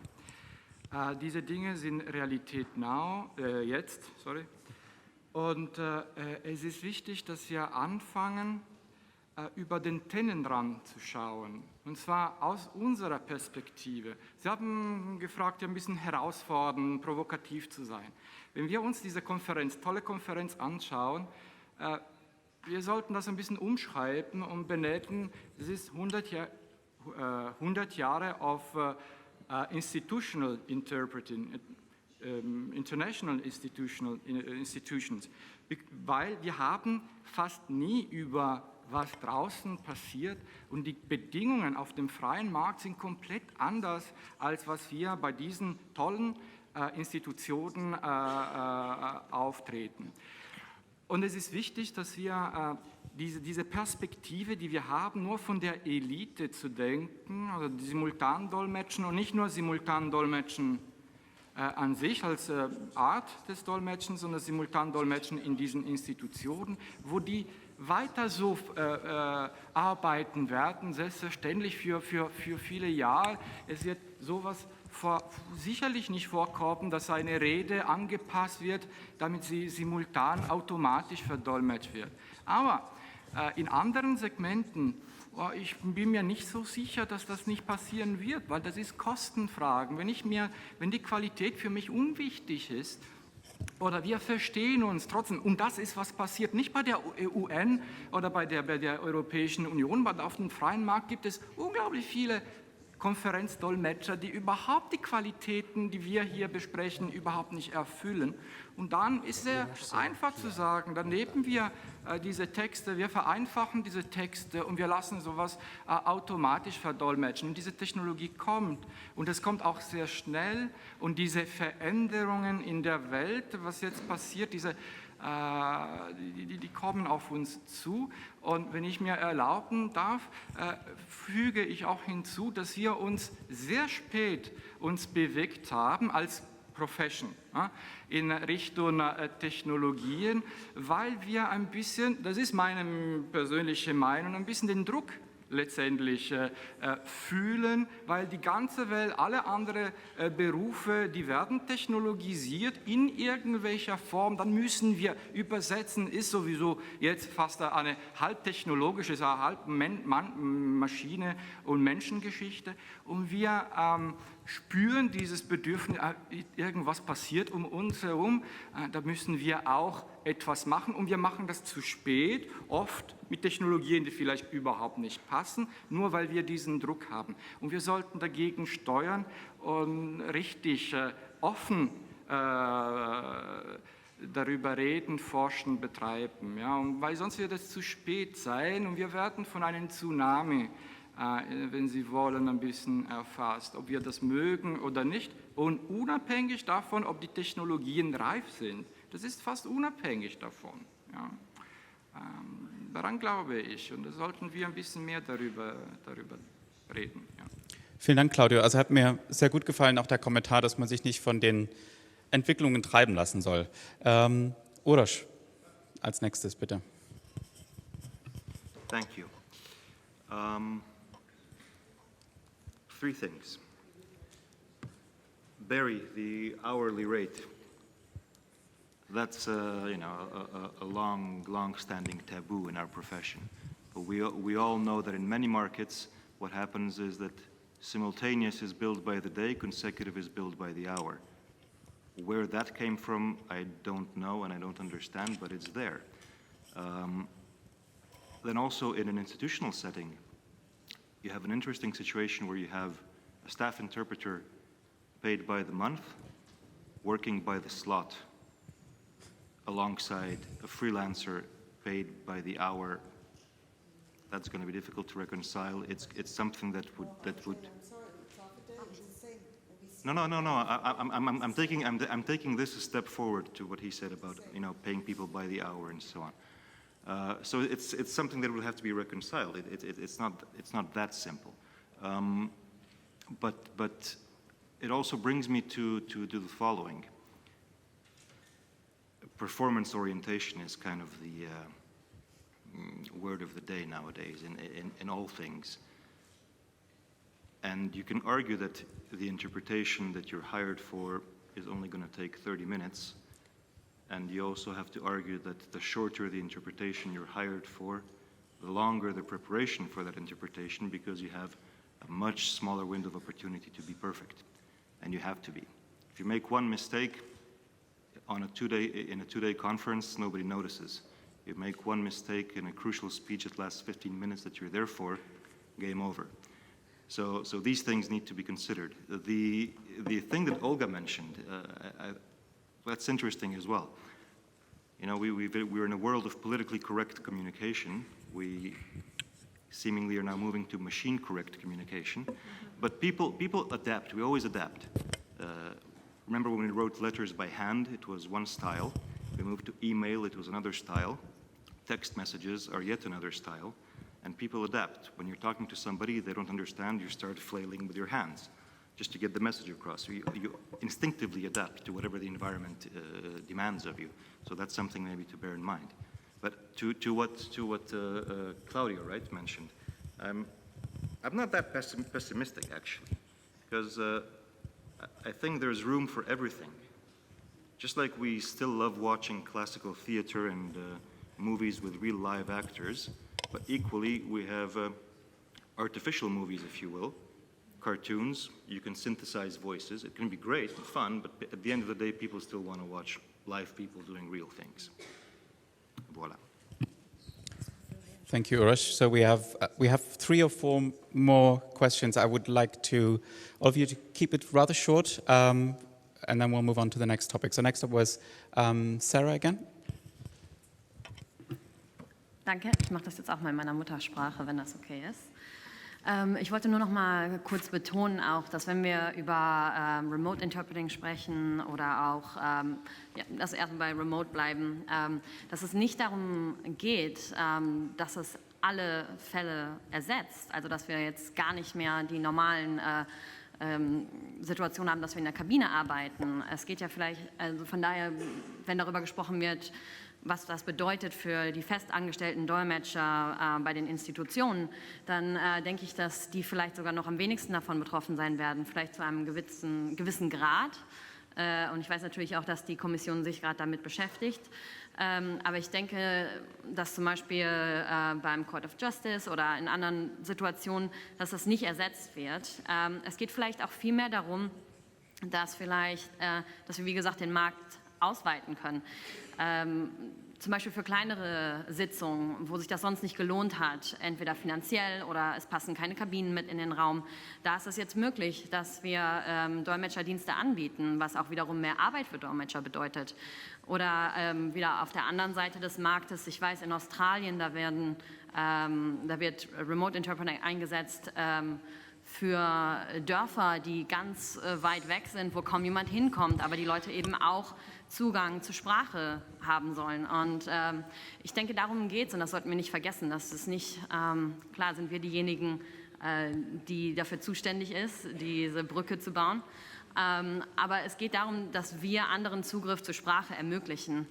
Und es ist eigentlich keine Ego-Sache. Wir sollten natürlich schon aufpassen, dass die Qualität stimmt, dass die Konditionen für uns stimmen, selbstverständlich. Aber im Endeffekt geht es darum, dass wir anderen Kommunikationen ermöglichen. Und gleichzeitig, wie gesagt, kann das sogar noch zu mehr Arbeit, also für uns Dolmetscher auch führen und dass wir eben nicht ersetzt werden. Davon gehe ich auf keinen Fall aus und besonders nicht vor Gericht, dass dann nur noch Maschinen eingesetzt werden. Ich denke, so weit wird es nicht kommen und deshalb denke ich, sollte es auch in der Debatte gar nicht erst darum gehen.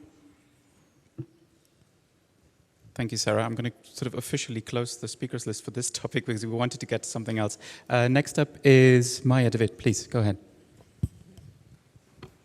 Thank you for this very interesting panel, and thank you also for, as my colleague said earlier, opening it up to all conference interpreters, sign and spoken language interpreters. I just want to come back quickly to the point of hourly rate of sign language interpreters in Canada, and it was mentioned it was controversial. I want to avoid everyone walking away thinking that we make a lot of money across the world. The opposite is true. I've done research since 2000 across Europe, all the countries, what interpreters make, and it's a big difference. You know, there are some excesses, but I can generally say that an hourly rate really does not cover a whole lot.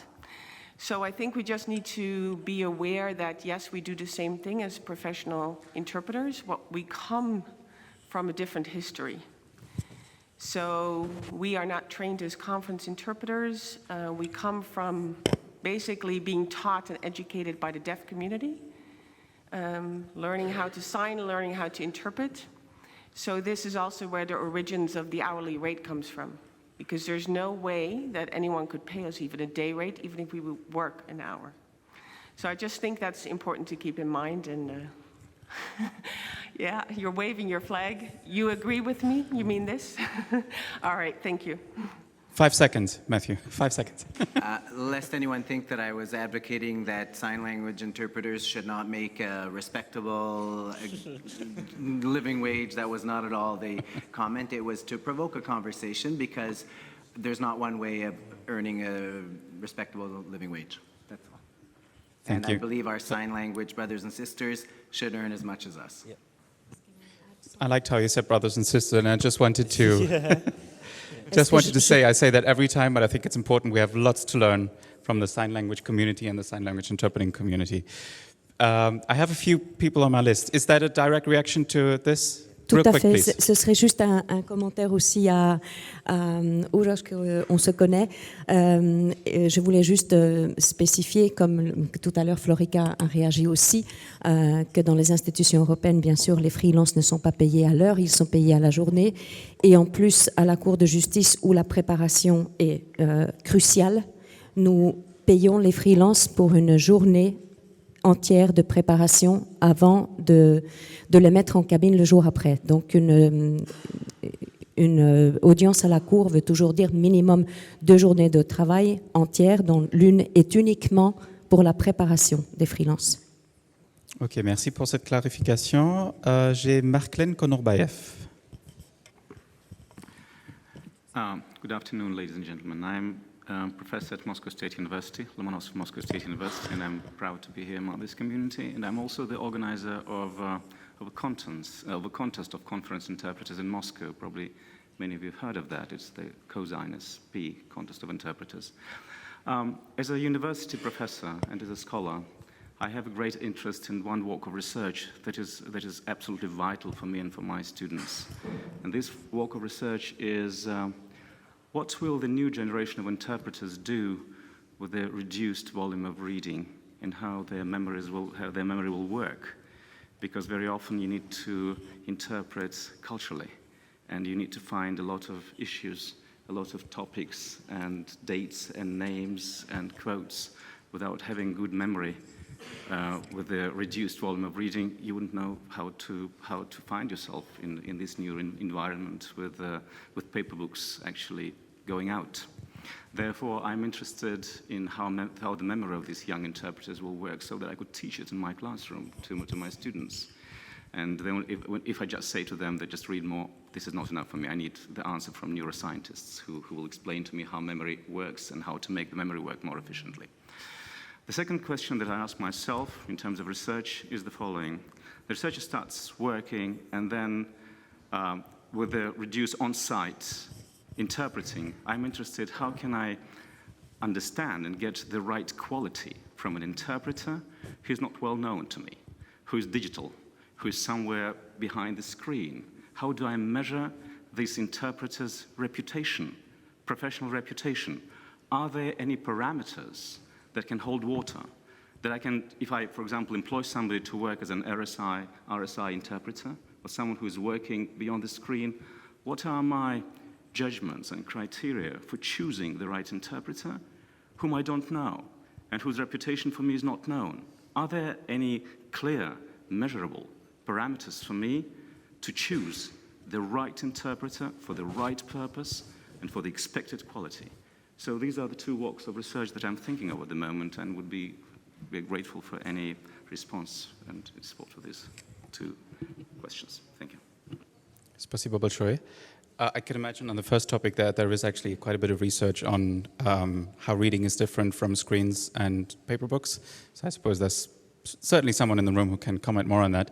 And the second one, I could imagine that the associations might have a few ideas with directories and things like that. So just as a, did you want to react to this? No. Okay, so next, Claudine.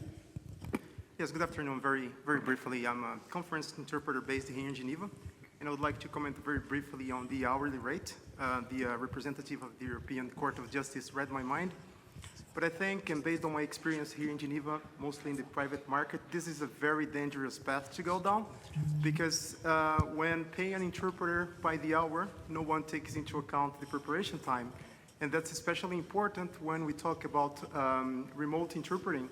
Now, the selling point for different remote interpreting companies is that by accepting remote assignments, we'll be able to work more. But that could not be like farther from the truth, because where is the preparation time? We're not talking here about a credit card call center where people call and have someone just to interpret like a few simple words. So if we're talking about professional, might be simultaneous interpreting, consecutive, or sign language interpreting, we need to take into account preparation time, and therefore the only solution for me would be like a daily rate. Thank you. Thank you very much. And from Claudine to Claudio, you wanted to react, I think, to some of the comments. Yes, very briefly. When I say the word tsunami, I wanted to be pessimistic. I'm quite optimistic about the future of conference interpreting. But when you have a tsunami, if you have an alarm saying something is happening, you can react and prepare. That's my point of view. I'm quite optimistic about professional interpreting. But I'm quite sure things are changing, things are happening, and we have to be prepared. That's my point of view. I'm not pessimistic. Okay, we're going to do a very brief change of topic. And I'm going to start this with a very, very brief story, because I've been told if I tell a story, I have to be brief. About a year ago, I was addressing a forum for business people in Edinburgh. And a business coach who I'd been working with came up to me afterwards and said, "Oh, I didn't actually know what it was you did all day." And then her second remark was, "I didn't realize this interpreting thing was actually interesting." So I would like to pose as a comment in the few minutes that remain. Imagine that we're not in Geneva, a city with more international organizations than some people have had hot dinners. Imagine you are in deepest, darkest Edinburgh, or Cardiff, or somewhere else where not everyone is multilingual. How do we reach people who might not even be able to spell interpreter, but whose businesses might need us, who might need interpreters when they go to the doctor, who might be scientists who need to go to meetings and understand the science? How do we build interpreting public relations for the future? It's the one unspoken topic, because we all like to think that everyone knows what it is we do, why we do it, and why it matters. So I'd like to throw it out to anyone who's brave enough. What should interpreting PR look like? A kind of PR that reaches people who right now might not even be able to spell interpreter, never mind know how to use one. Sarah. Yeah, I'm going to be brave. I think, and this is no surprise to hear now from me, I guess, this goes back to research, in my opinion, because in the end, you just have to show them how many people there are out there who require access to other languages, and what that effect can have, for example, on businesses as well. We did a large study on how interpreting can be used in the retail market, for example, and how much more profits that could bring to shops as well, and that it's an affordable investment for them, and that the return on investment would be really profitable for them, which again, which would be a win-win, right? Because we'd have more work for interpreters, but also the other side would benefit too. I think when you're looking at this side and other people who usually are not connected to the market, maybe you have to speak a little bit more in the business language for them, because it is an investment, not to forget that. And yeah, lots of people forget how much more beneficial it can be for them to offer access to languages. This can also be applied in other areas of the language industry. For the websites, for example, most of the internet is still in English, but lots of people are seeking content in their own language. This is another angle that looks more in the localization direction, but it's applicable to the commercial side in general, I think. So we're not just craftspeople, we're also business people and investments. I'd be interested maybe as well, since we're talking about interpretive PR, about the efforts that the institutions are doing to reach out to the people who pay us, for example. Merci beaucoup quand même pour cette question, parce que c'est vrai que ce n'est pas évident. On parle d'un élite, nous sommes certainement, je fais certainement partie de cette élite, mais je l'assume. Et ce n'est pas automatique. C'est une chose qu'il ne faut pas oublier. Ce n'est pas automatique pour nous non plus. Nous sommes les institutions de l'Union européenne, des Nations Unies. Nous avons des interprètes de conférences dans des cabines qui sont conformes à chaque norme ISO possible. Il n'est pas automatique que les personnes pour lesquelles on travaille se rendent compte du travail que l'on fait, et il n'est pas non plus automatique qu'ils utilisent les services des interprètes. Bon, à nouveau, je dois dire qu'à la Cour de justice, on est dans une situation différente, puisque l'utilisation des langues maternelles, donc des orateurs de chaque pays membre, est déjà régie dans le règlement de procédure de la Cour de justice. C'est-à-dire, si une affaire, s'il y a un renvoi préjudiciel d'une cour nationale danoise, il faut que l'affaire soit plaidée en danois, en entier. Donc, les orateurs parfois nous envoient à la Cour des petits mots pour demander est-ce que je ne pourrais pas parler anglais, j'aurais un avocat qui a beaucoup d'expérience qui préférait plaider cette affaire en anglais. La réponse de la Cour est à chaque fois non. Le règlement de procédure fait que l'Union européenne a 24 langues de travail et vous devrez plaider en danois. Donc, nous sommes indispensables. Mais même cela, même cette situation-là, n'est pas facile toujours à gérer et n'est pas facile à expliquer quand on parle des conditions de travail des interprètes, quand on essaie d'expliquer ce que cela nécessite, de pouvoir travailler dans une juridiction où personne, peut-être des 10 juges ou des 15 juges qui sont là pour décider de l'affaire, ne peut comprendre le danois ou le lituanien en direct.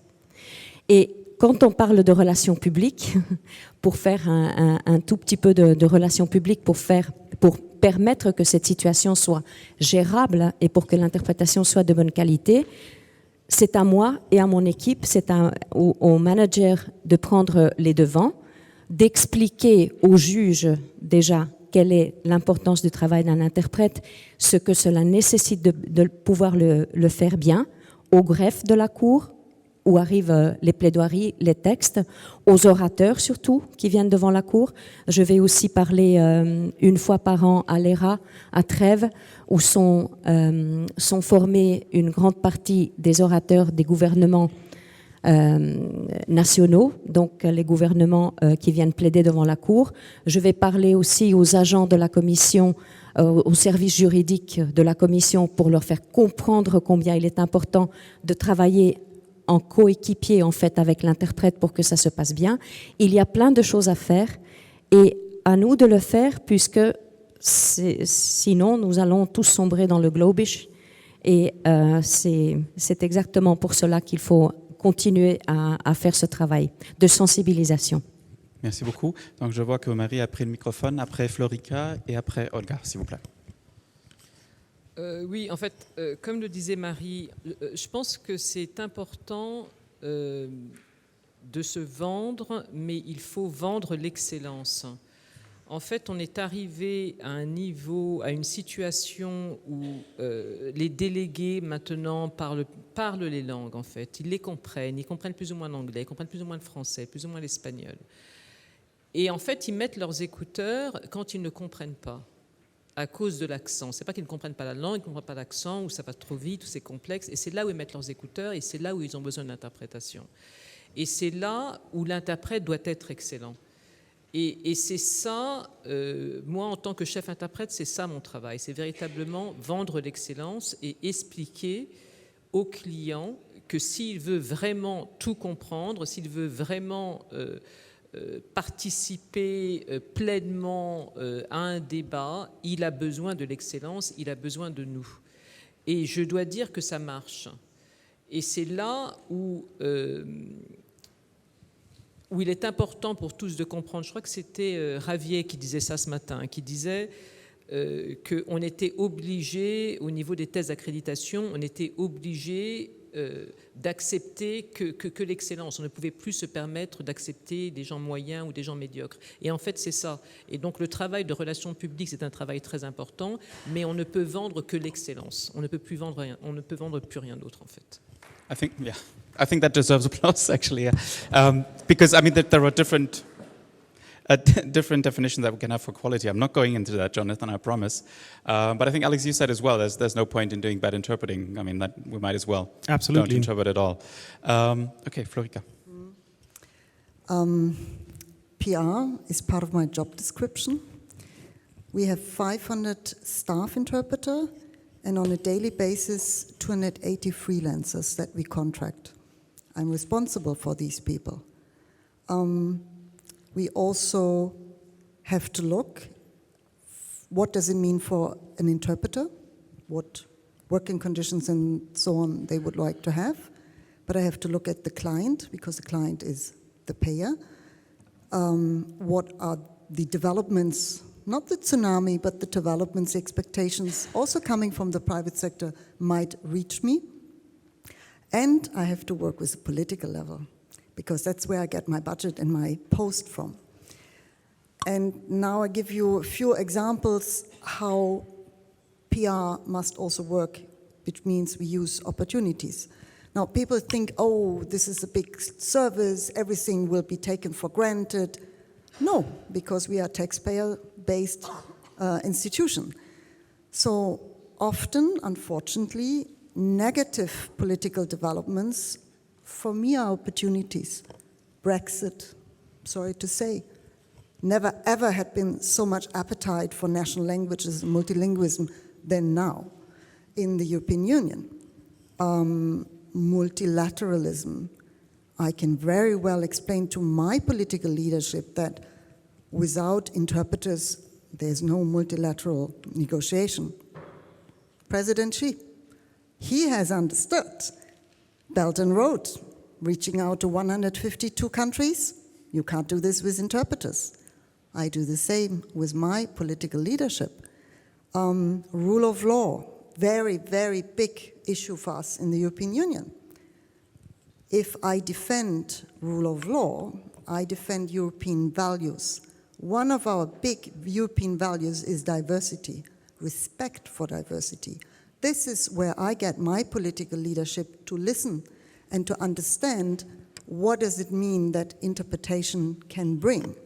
That's my job, to translate, if I use that word, to that different level. The same to the client. But, again, back also to my colleagues, because it goes all ways. So PR, I wouldn't call it PR, it's my job description. But we have to look all of this, and also big organizations like us, we are not shielded from not having to explain the value added of multilingualism and interpretation. I suppose your two colleagues would agree that it's very important to speak the language of the client and also to translate between staff or interpreters and what is expected of them. Okay, so last comment from Olga. Speaking about interpreters PR, when I just started to work, I still remember times in Russia when my clients were introducing me, by the way, this is our translator. Of course, we were all extremely angry hearing that. And I personally think, and that's what my experience also shows, that lots of interpreting PR should start from universities, from training institutions, and it should be connected to our relations with our clients, industry in the regions. So we should start working locally, as well as with local governments also.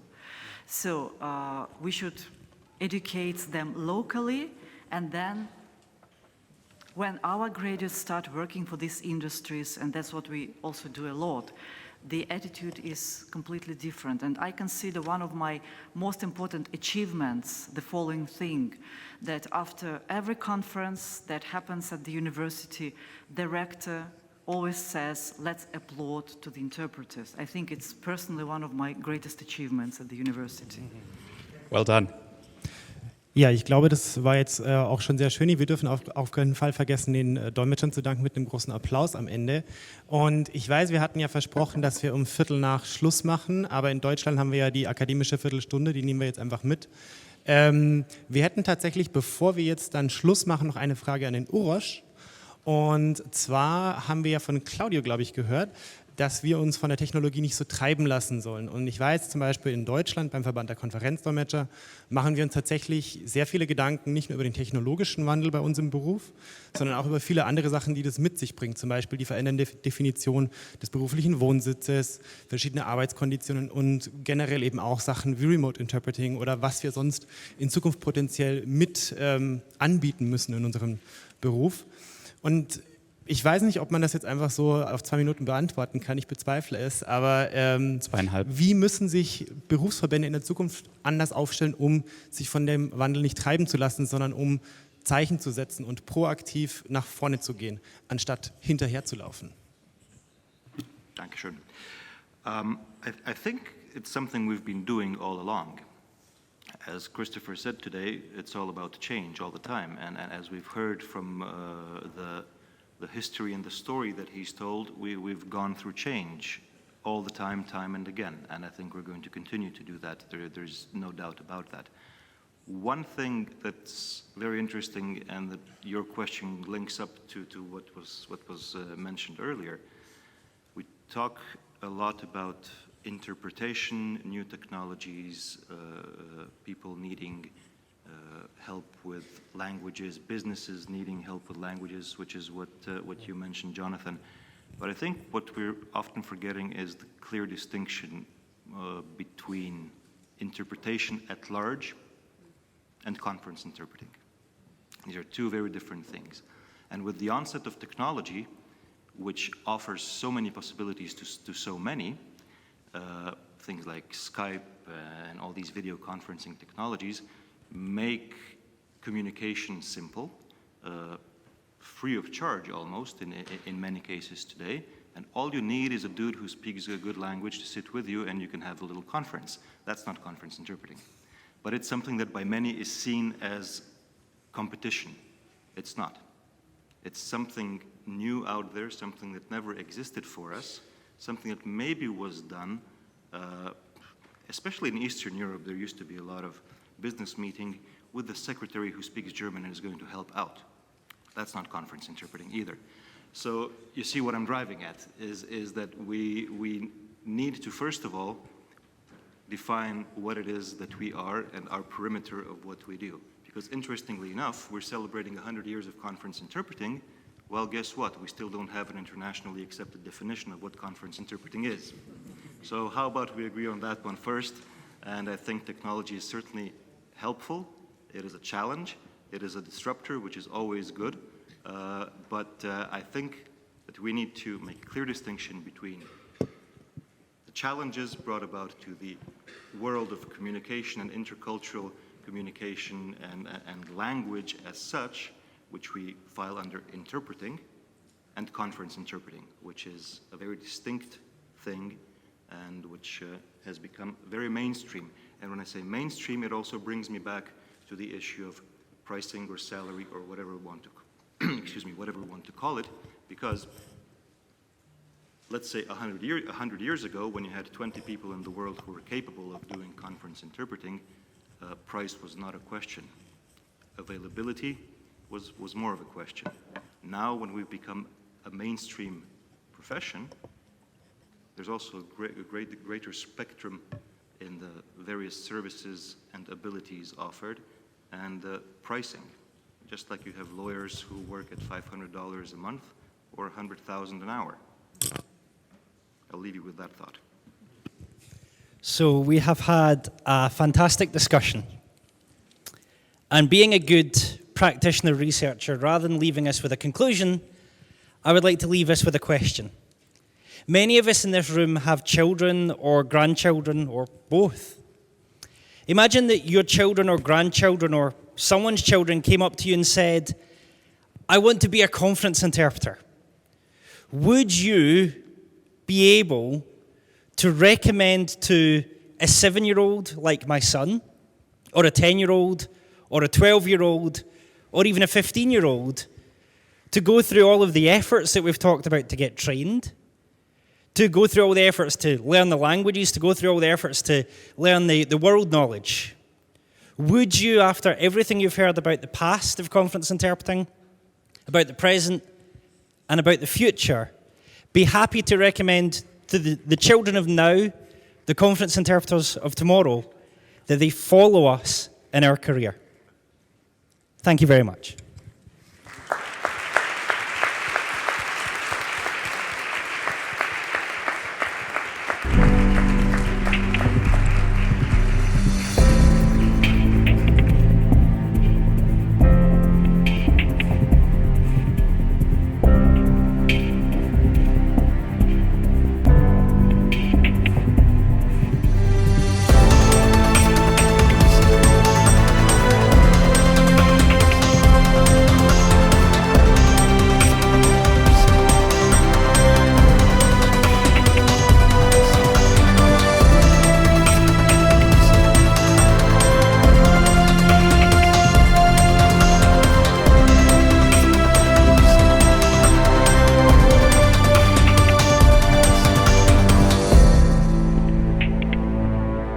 I think it is fair to say that at this conference we have set aside more time for discussion than at any other conference on conference interpreting the last 100 years. And yet, so much more could have been said. We collected many more questions, could have collected many more answers. On one hand, that's a pity. And I was thinking as I was sitting there, I could have squeezed just a little more time out of the program by making the Pecha Kuchas into Pecha Mega Kuchas. But that wouldn't have been wise. At the same time, it's comforting. It's comforting because it shows that the profession is vibrant, with a vibrant community of practitioners, of researchers, and of trainers. But everything has come to an end.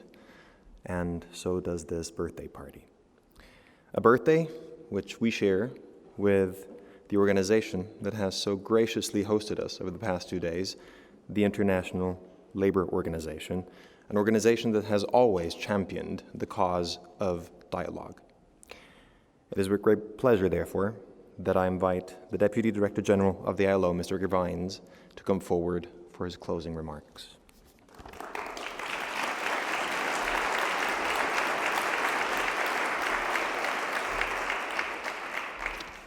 Thank you all very much, and I can assure you it has been both a great pleasure and indeed a great honour for the ILO to provide the facilities to host this conference over the last few days.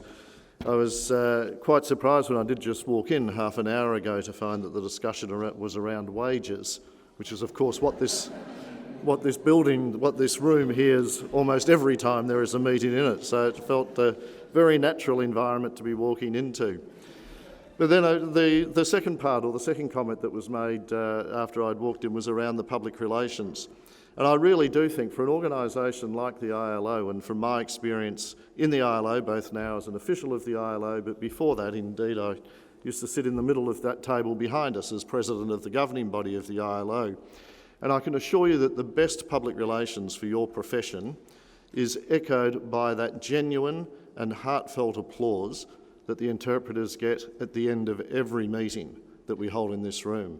And I think people recognise that after we've met in this room, in our governing body, for example, for 2 weeks, when we've dealt with such complex issues between the governments and the employers and the workers from all over the world, many of whom don't speak a second language, yet we resolve such difficult problems simply because of the assistance we get from the colleagues who are sitting up in those booths behind us. And I think that's the best form of public relations that your profession can have, that heartfelt appreciation and admiration for the work that is done.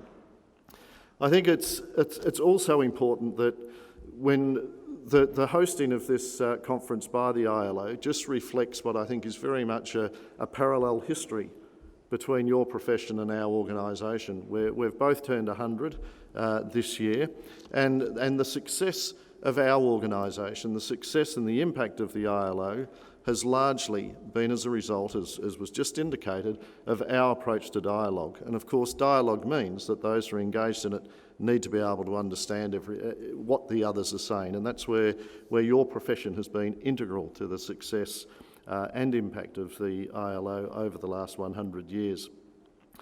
Given that it is 5:30 on a Friday night, I don't intend to try and summarise what you've been discussing over the last few days, but I am aware of just the diversity of the discussions that you've had, the intensity of the discussions and the huge interest of the discussions that you have had as well. When we look back at the last 100 years, I think for both of our organisations, and we see particularly in the profession of interpreting the work that's been done and continuing to be done around the training, the research and the practice. And I know that they are the 3 areas that you are focused on, and the specialists from each of those areas have participated with you. And indeed, they're very similar priorities for the ILO as well. For us in the world of labour, the training, the research and the practice are very much part and parcel of what we do the whole time. I think you've also had the advantage, as again the ILO has been doing this year, of looking at not only our proud histories and our proud development, but also, of course, even more importantly, the challenges that are ahead of us. And I'm sure, as Guy Ryder, the Director General of the ILO, said to you yesterday, that this profession will, of course, continue to evolve. It will continue to be impacted by change. But from the ILO's perspective, we always see the people at the centre of this profession. Our centenary declaration, which was approved in June of this year by the International Labour Conference, as I'm sure you have heard, is built around the theme of a human-centred approach to the future of work. And that human-centred approach, I think, is more relevant to this profession as it is to any, or at least as it is to any other areas of work. And certainly from the ILO's point of view, the relationship that we have with our interpreters and with your association will continue to grow and will continue to get even stronger than what it has in the past. And I think that it is important, as we always do in this room, to thank the interpreters who have provided the services and the support to your meeting. These are students and freshly graduated colleagues who have been working over the last 2 days from the Faculty of Translation and Interpretation from the University of Geneva, and I certainly thank them and ask you to do the same.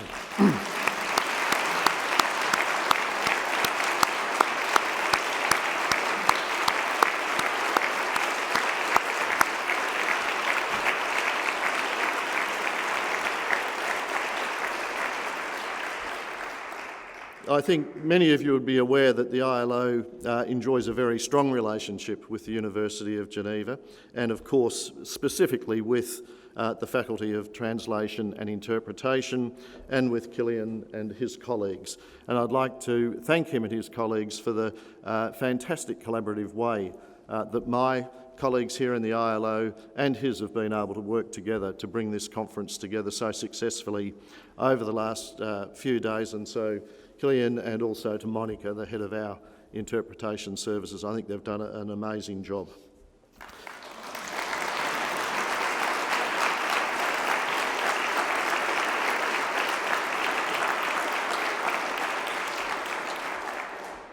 So I'll just close by saying let's really hope for another 100 years of your profession of conference interpreting and another 100 years of the ILO.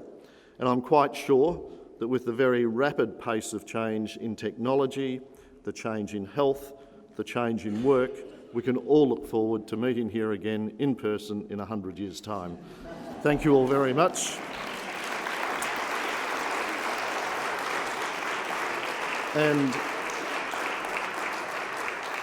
And I wish you all safe travels home, and you're more than welcome to return to the ILO at any time in the future. Thank you all very much.